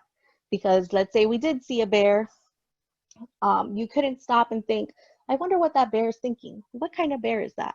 You don't really have that.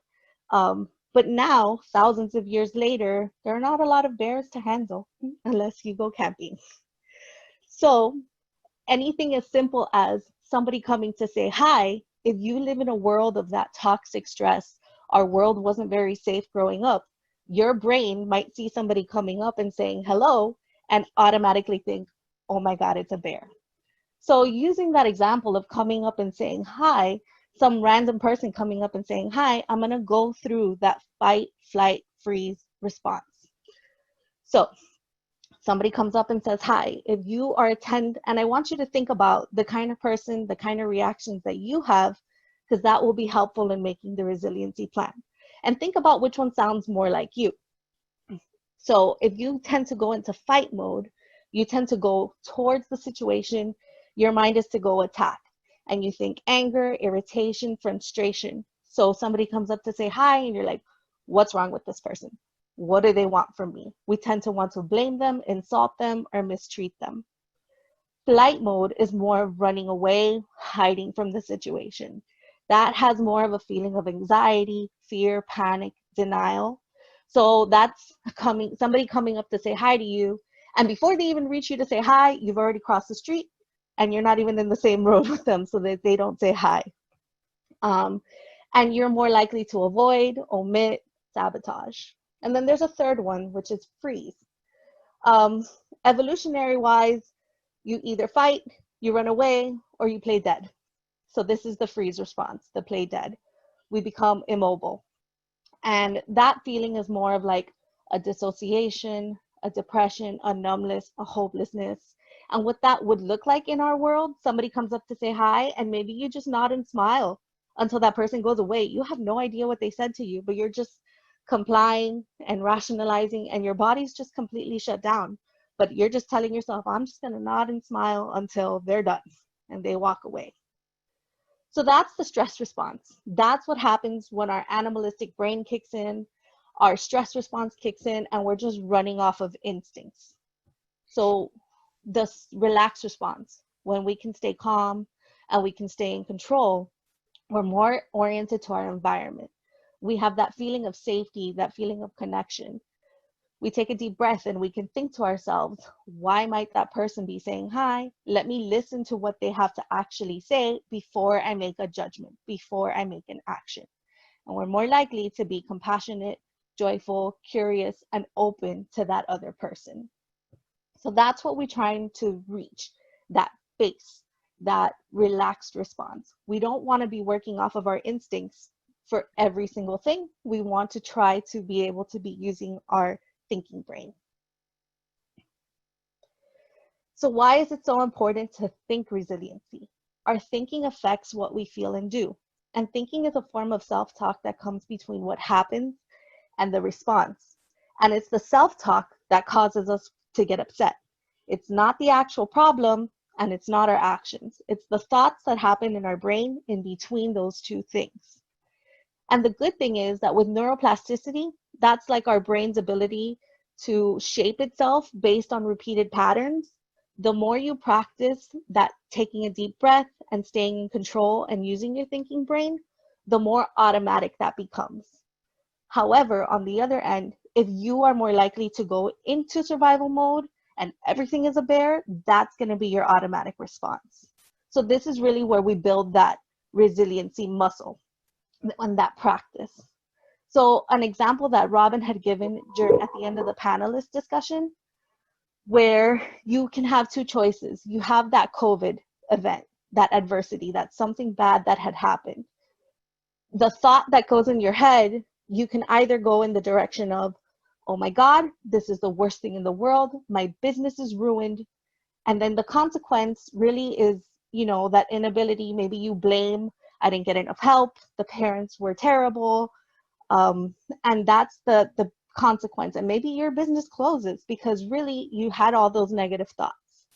But if on the other hand, you saw the adversity, COVID hits, we had to temporarily close. And during that time, you told yourself, I know this is hard, but I'm going to go look for all the loans. I'm going to find all the CDC guidelines. I know I can handle this. I know I can try to keep everybody safe. And I'm going to do everything possible to keep my business going. Then the consequences, you are going to move and you're going to have a plan and you're going to put it all into place. So really, it's our mindset that sets the tone for our actions, not what's actually happening. So then, developing a resiliency plan. How do we put it all together? So we know we don't want to be in that stress response. We want to use our thinking brain. How do we handle that? So the first step, we're going to self-reflect and recognize indicators of stress and common stress responses, and recognize the warning signs of our stress. Because if we don't know how we're feeling in the moment and we can't tell that we're stressed, and we can't tell that we're in survival mode, we don't know when to take that deep breath. We don't know when to pivot and take a step. And we're going to normalize it because it is normal to go into the stress response. You don't have to feel bad about it. It's being aware about it. And focus on what you can control. You can look up those CDC guidelines. You can apply for those loans. So in our bodies, we can have physical symptoms, we can have behavioral symptoms, and we can have emotional symptoms. And I invite you to think about what the stress response looks like within yourself. So you can have, if you're nervous or you're feeling that stress, do you have stomach aches or diarrhea? Do you have headaches or any other pain in your body? Are there changes in your appetite, sweating or chills, tremors or muscle twitches? Are you easily startled? Are there any changes in your behaviors, changes in your energy or your activity levels? Are you all of a sudden very tired? Or on the opposite, there are some people that feel like they have to get everything done. And now all of a sudden they're super hyperactive. Are you very irritable? Do you have trouble sleeping or relaxing? Or maybe you're sleeping in like weird chunks of time now that we're spending time at home. Maybe you're taking a weird nap at 7 and you can't go to sleep until 4 in the morning. That's something to notice. Excessive worry, crying frequently, blaming others for everything, struggling with listening or focusing on tasks. And that's important because are we taking in from other people? Can we not even finish what we were working on? Or are we going from project to project to project because we feel the stress of having to finish everything at the same time? Struggling with giving or accepting help. And then there's also the maladaptive coping strategies, use of drugs, alcohol, or tobacco. But even something as simple as food or shopping, those can be in excess can also be maladaptive coping strategies. And then the last part is emotional. Are you feeling anxious or fearful, depressed, guilty, angry, euphoric or invulnerable, not caring about anything, overwhelmed or sadness? And all of these categories, you can have 2 or 3 from each category. It's just really noticing what those are in you and what triggers you to feel this way. And the more aware you are, the more we know when we need to take that breath. So step 2, self-reflect and recognize 5 to 10 things that can support and nourish you. And so when we talk about self-care, a lot of times the first thing that we think of is like spa day. And that isn't always realistic. We don't always have time to go to the spa. We don't have money to go to the spa. So self-care has to be like a realistic thing that we can do on a daily basis to nourish us. And so this list, you want to have several things because you might not be able to get to one thing, but you can have a backup. And I want you to think, which of these things do you currently do, sometimes or often? What changes when you do these things? And how easy or difficult is it for you to do these things? And so here's a list of some things. It's not an exhaustive list, but just so that you guys can have it in your mind. Set limits on information and limit news exposure. Also, limiting the notifications on our apps, on our phones, shutting down the computer and walking away from work, having that work-life balance, eating healthy, avoiding excessive caffeine and alcohol, avoiding tobacco or illegal drugs, sleep, physical exercise, active calming, meditation, yoga, relax your body by doing things that work for you, focus on a hobby you enjoy, talking to loved ones and friends often, choosing who you surround yourself with, identifying your strengths, building in a routine, which is like what I said, that work-life balance. Set a non-work related goal. If it's, let's fix up the kitchen, we have something to do on the weekends, we have something else to disconnect and work on. Using our spiritual resources and seeking professional help if you need it. And that's okay. I know there's a stigma about using mental health professionals, but especially now with all the apps that we have, like Talkspace and Headspace, and you can even, get to a psychologist on our phones in our spare time. And that's an outside person to help you through all of these stressful times. Step 3, reflect and recognize some of our own barriers that are blocking you from allocating time for self-care. And some of the common ones, lack of awareness of our needs. So not even knowing that we're in our stress response. Lack of time or difficulty managing time. Just like you tell yourself, oh, my self-care goal is the spa. And then you're like, but I don't have time to get to the spa. That's one of our barriers. Lack of motivation, energy, or interest. Oh, I'm so tired. I don't want to read the chapter of the book that I said I wanted to read. I can't afford it. So there are other goals that you can make that are not costing you money. Maybe it's getting up an extra 15 minutes to have a coffee by yourself before your kids get up. Must do it all to get ahead. So that's taking on the world on your shoulders and not really asking for help. This one I know is a big one for us in the helping profession, feeling selfish or guilty. And so an example I always like to give is when you're on an airplane and the oxygen masks come down, they tell you to put on your oxygen mask first. Because if you don't have oxygen for yourself, then you cannot help the person next to you. You're going to run out of air. And it's the same thing for self-care and stress. You can't take it on for everybody else if you haven't taken care of yourself first. An inadequate social support, maybe you just don't know how to do it or what to do. Not really believing in self-care. You're like, I tried it, that didn't work for me. But maybe it's not meditation that works for you, but it's reading that works for you, or walking that works for you. Putting others' needs before your own, and a preoccupation with just the problem.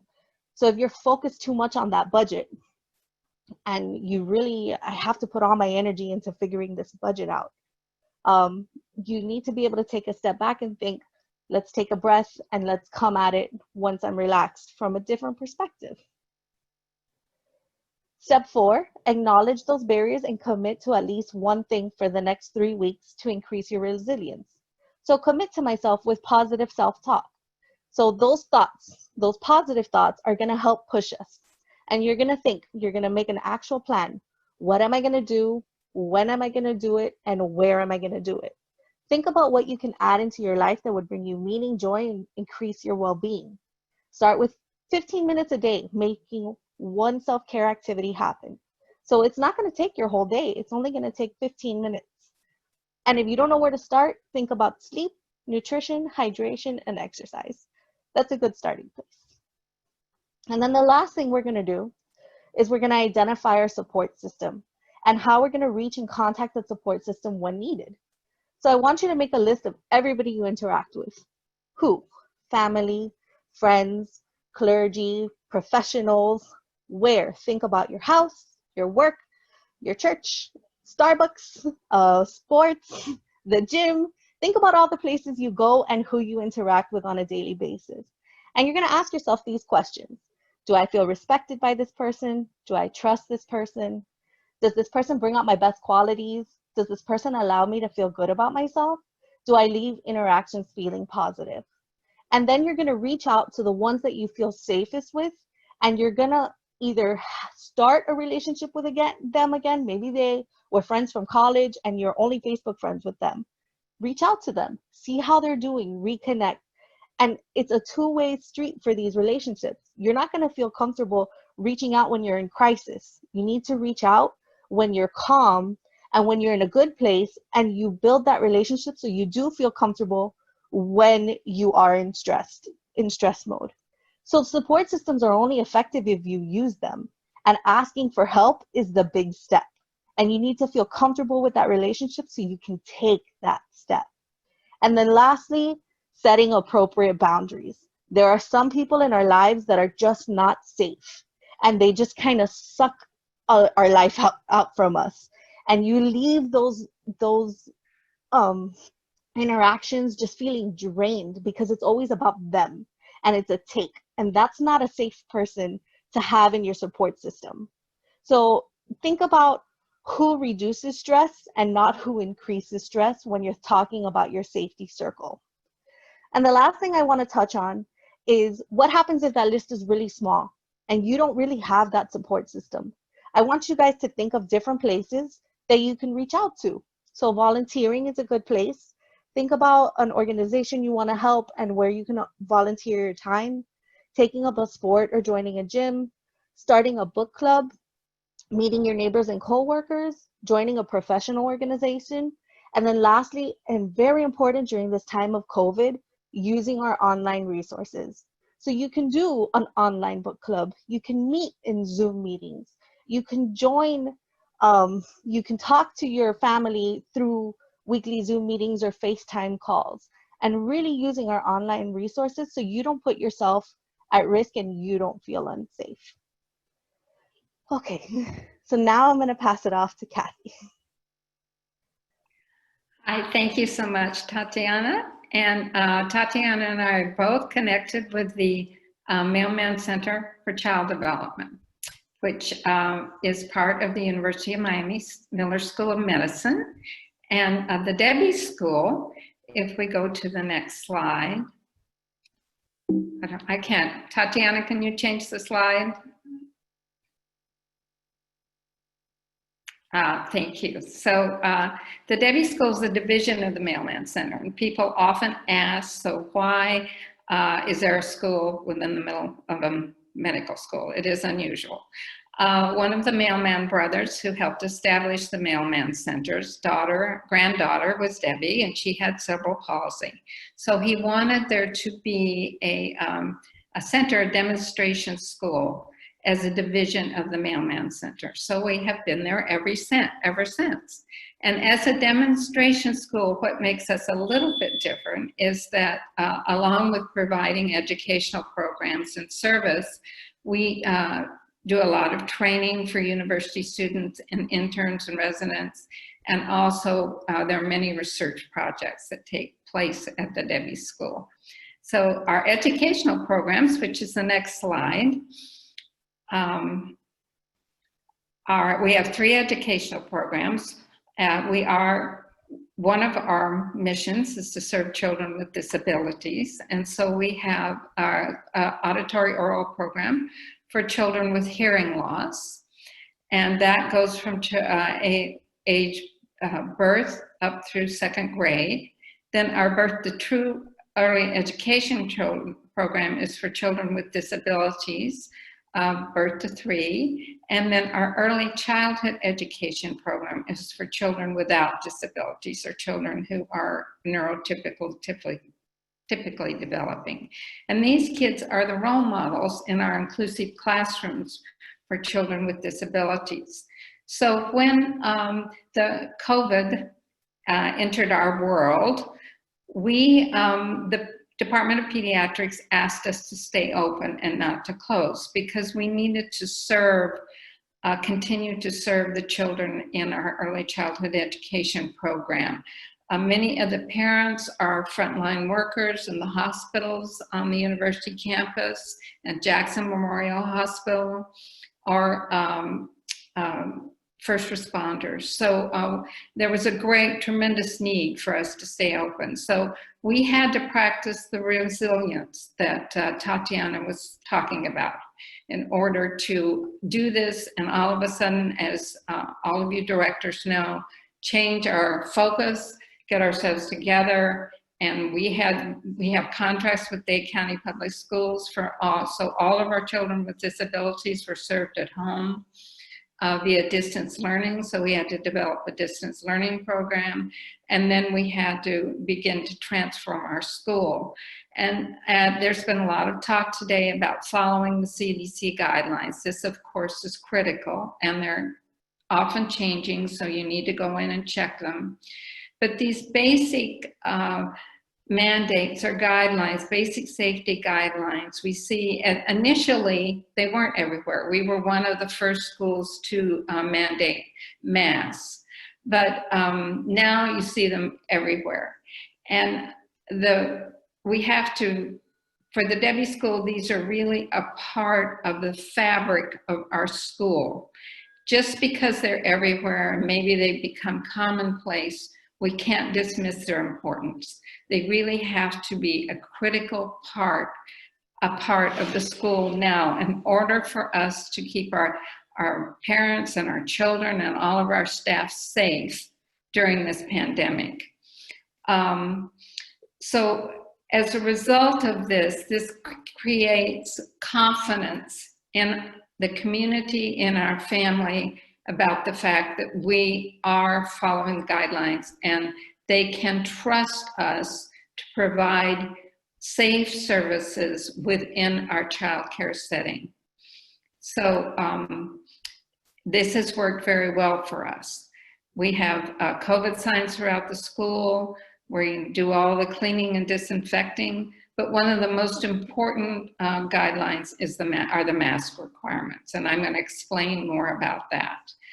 So in the next slide, when the parents come to our school, right away they know, and also staff, they know that they're going to have to follow the entry guidelines. We're going to ask the screening questions. They're going to have their temperature checked.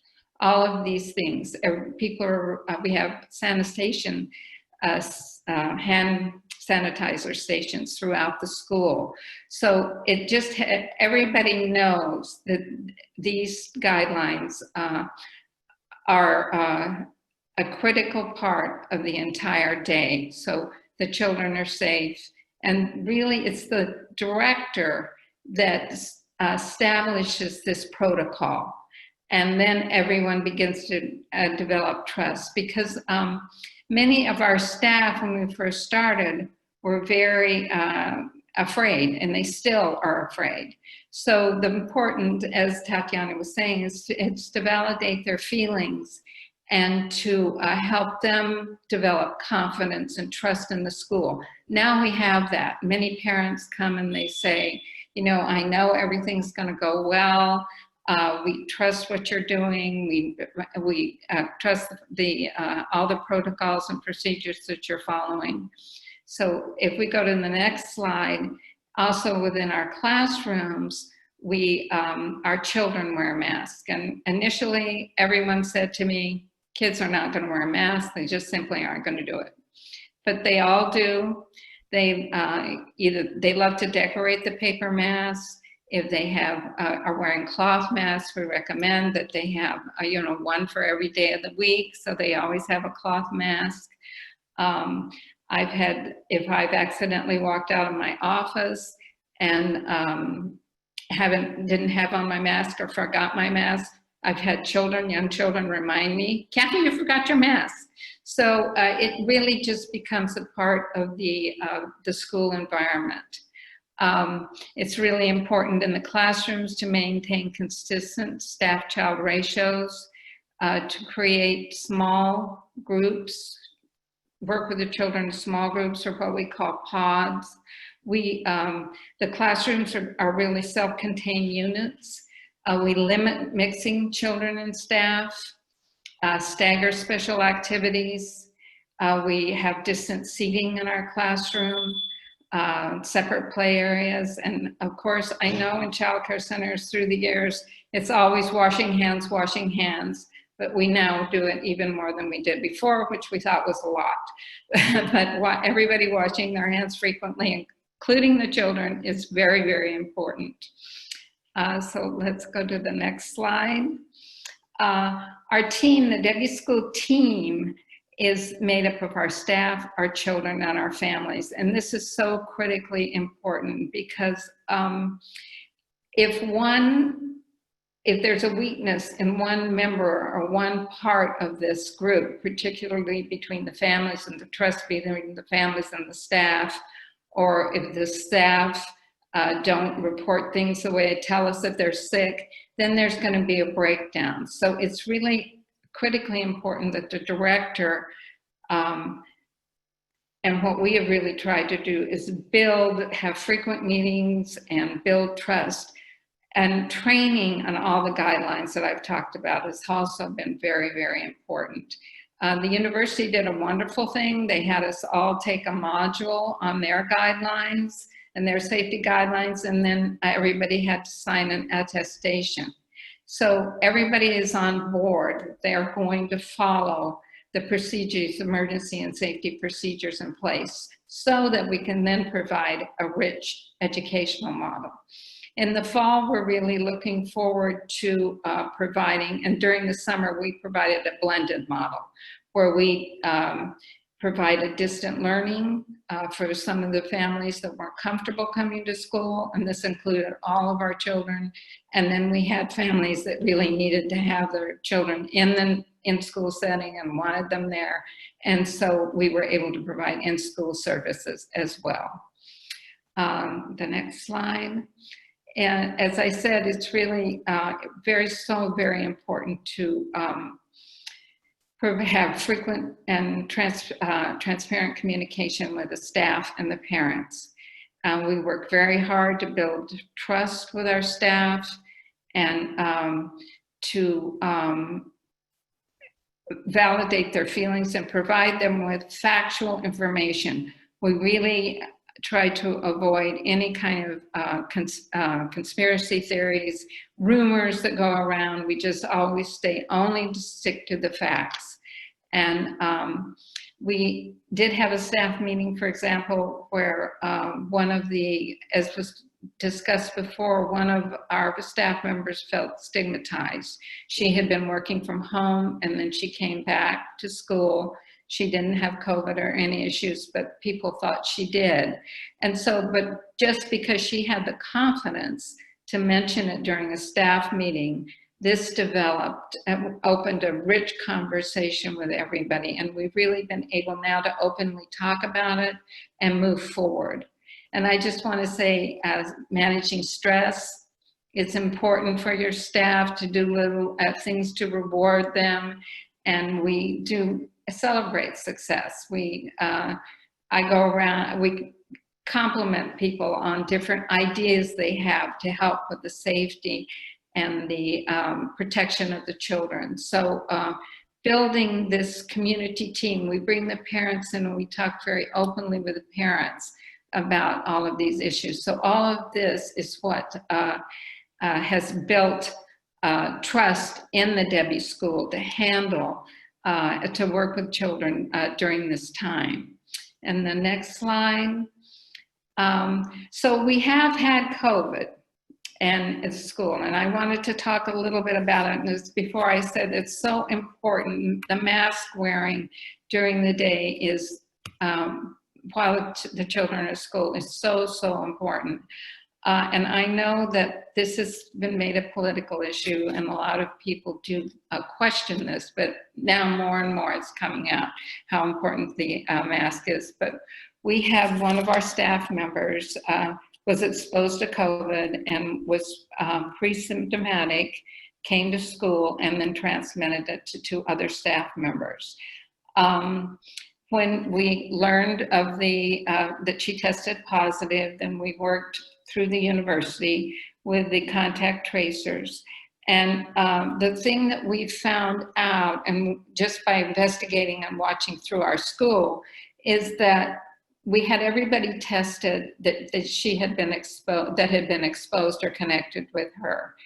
And we learned that everybody, when they're contacted with her, they wore a mask and she wore a mask. Everybody was wearing a mask. None of those people were infected. The 3 that were infected, so if you see, according to this handout is on the University of Miami website, under the COVID website, and I use it all the time in talking to parents and going in and talking to teachers if there's this concern about a child who might have COVID or a parent or somebody's been exposed. We go back to the facts. And the fact is that if a person is wearing a mask and the person who with COVID is wearing a mask, there's a very low risk of exposure. And we found that out through our experience. Also, if a person is wearing a mask and also wearing a face shield or goggles, it's the goggles really that are the key. I think they're finding they're more important actually than the face shield. And the other person with COVID is wearing nothing, there still is a low risk of infection. Now, if we go to the next slide. Kathy, you have 5 minutes, please. Okay, thank you. I'm almost done. If we go to the next slide, to the higher risk level, this one, right.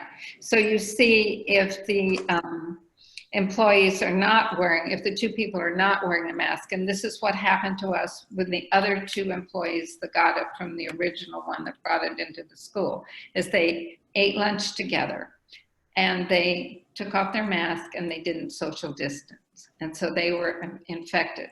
But nobody else in the staff was infected because they wore their mask consistently throughout the day. And so it's just something that you have to get in the habit of doing. And this handout demonstrates the importance, the factual importance of wearing a mask. Now, next slide. So another thing that we've done that's been very helpful is we have a strong school support team. and I can go to them for assistance. So, and these are people at the Mailman Center. Danny Armstrong, the director of the Mailman Center, and Jeff Roscoe and Judy Schechter, the chair of the Department of Pediatrics, have been so supportive. So whenever I've had a question or a concern about a child that might have been exposed or an issue that we have with COVID, I go right to them for help. And I would suggest, as other directors of childcare centers, try to form a team like that for support. So you have outside help when situations come up, which they always do in the schools. So the new guidelines, so another thing is CDC guidelines are changing all the time. And so it used to be that when originally our people got COVID, I was told that they were to be out 14 days and then they had to have a negative test twice within a 24-hour period. But now that's all changed. So that's why it's important to keep up with the guidelines. So if they have a positive test now, in order to return to work, it's 10 days have passed since the first symptoms. And 24 hours have passed with no symptoms. So there is no follow-up testing anymore. It's just the initial testing, unless the person has other complications or secondary conditions, and then they can return to work. So I think our next slide is we want to share to you, just to emphasize the importance of masks, this very darling video developed by Jumpstart about masks.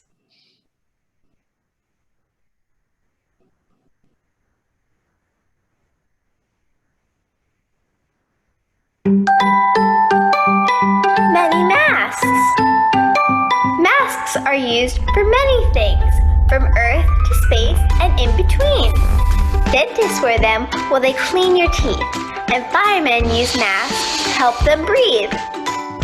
But when going out, there's something new, masks on people like me and you.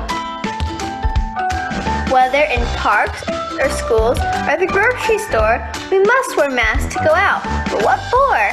Masks make breathing safer for me and for you. When we wear our masks, here's what we do. Masks go over our chin, mouth, and nose. Like superheroes, they protect us from germs, our foes. When it's on your face, you must leave it be, so we don't get germs on you and me. A grown-up will tell me when to take off the mask, and I know not to touch it. For help, I will ask. I wear my mask on my face, especially when I'm at school. Like pencils, pens, crayons, and glue, now they are an important tool. I wear one all day, and my teacher does too. I don't take it off until the teacher says to. I can take it off at recess, for naps, and mealtime too, but that means I need to cover my face when I say Achoo! So just remember, wear masks wherever people may be, and the rules of masks are as easy as 1, 2, 3. For more information, please visit jumpstartecc.com.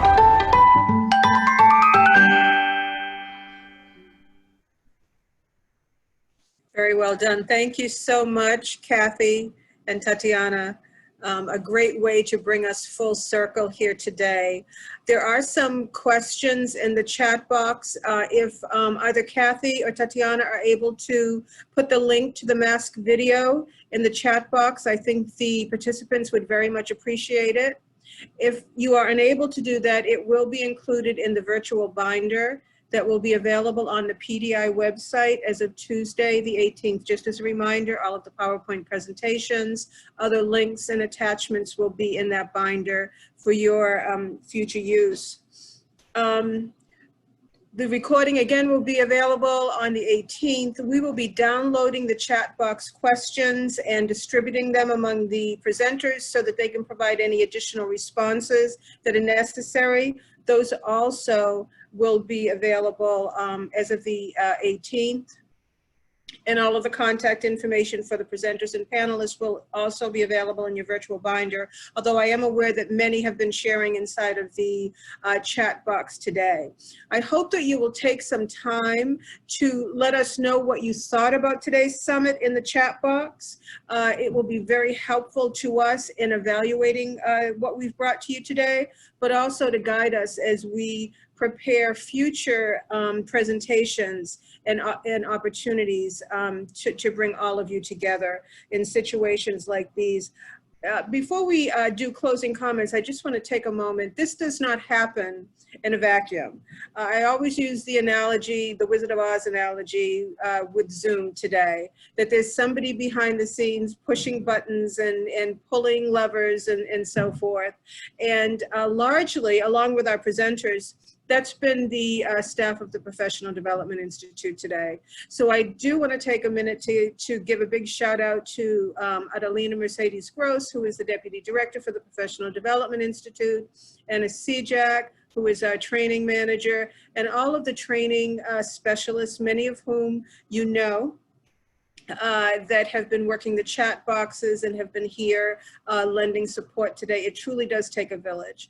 And the partnerships that brought this to you today are amazing. The Early Learning Coalition, the Business Leadership Institute for Education, the University of Miami, the Institute for Child Preparedness, the three wonderful panelists that have been operating in the community for so many years and have brought so many moments of high quality education and happiness and security to so many children and families collectively over the years. In our closing moments, I would like to just turn the floor over to the presenters and the panelists. If you have anything that you'd like to leave our listeners with today, I'm going to stand down from this virtual podium, and the floor now belongs to the panel and the presenters. Well, I'd like to say, check your mindset, communicate honestly, and run your numbers. Thank you, Pam.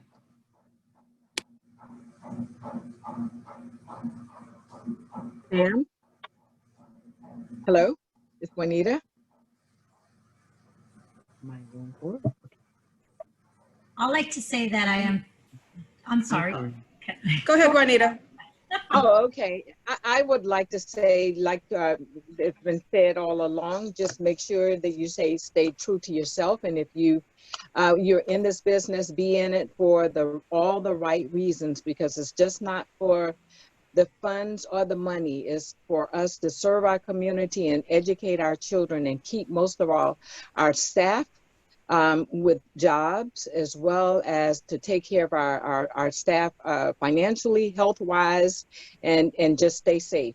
And personally, I wanted to again thank the BLI, ELC, for everything that you all have done for us in the community. And we really appreciate everything. Thank you. Rocio, I think oh, there you are. Yes, ma'am. I just also wanted to thank you for the opportunity for being here, and just to tell everybody to let's stick together. Let's continue to advocate for our children and our families and for our businesses. And we're in this together, so let's keep up the good work. Thank you to the ELC, the BLI, to all the presenters. It's been very, very informative.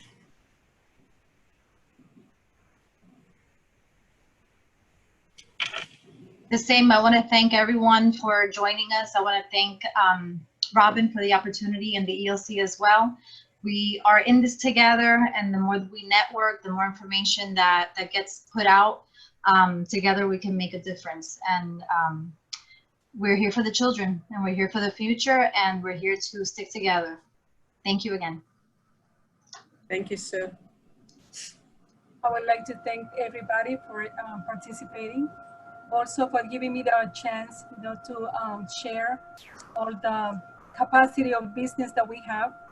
I think business is for everybody, and so many times it's because of lack of knowledge, because of lack of information. But now we have all these tools that we can put together and just keep on, growing as a business. Thank you for helping all the family child cares in name of Florida Child Care Association.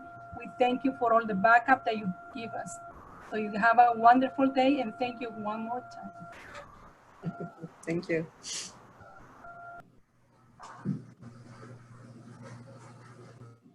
Andy? Well, I just echo everybody's thank you. It's always great to see old friends and to make new friends. This is a community, as everyone knows, and we're here for each other. If there's anything we can do, please don't hesitate to reach out. And thank you, Pam, and all the ELC staff for your leadership. Very important to get this information out, and look forward to working with you guys as we continue down this long pathway that we're all on. But thank you, everybody. Stay safe and stay healthy out there. Thank you, thank you. PDI, Adelina, Anna, would you like to make any closing remarks? Just want to thank Ms. Pan, to all the participants, all the presenters, and all the panelists that joined us today. I think that all the information that was shared is valuable. A lot of the childcare providers will have more clear knowledge about budgeting, how to prepare an emergency preparedness plan, how to be more resilient, and how to work better with the staff and understand that this is a reality that is affecting all of us, and we need to get through this, and we will be having stronger tools at the end of this pandemic. Thank you, Adelina. Pam, this is Anna Cedric, and I just wanted to say that this was clearly a morning full of amazing information and connections. So for all of us, I mean, I can think of a million ways that PDI can support everything that we heard and learned today. And I think you all have our commitment that we're going to work with everyone to try to get through this in the best way possible, and in support of you, but in support of the children at the end of the day. So thank you for sharing a good Friday morning with us. Thank you, thank you. And on behalf of the Professional Development Institute, we are just an email or a phone call away. I echo sentiments that we want to continue to serve you as effectively as we possibly can. And so do keep that in mind as you're making your daily decisions about training. This has been a wonderful 4 hours. It's hard to believe that we've been together for 4 hours. I think it has been informative. I think it's been impactful. And then in closing, I will simply say that from our end of the internet to yours, stay safe, stay healthy, and keep doing what you're doing for children and families. It's been a pleasure. Thank you.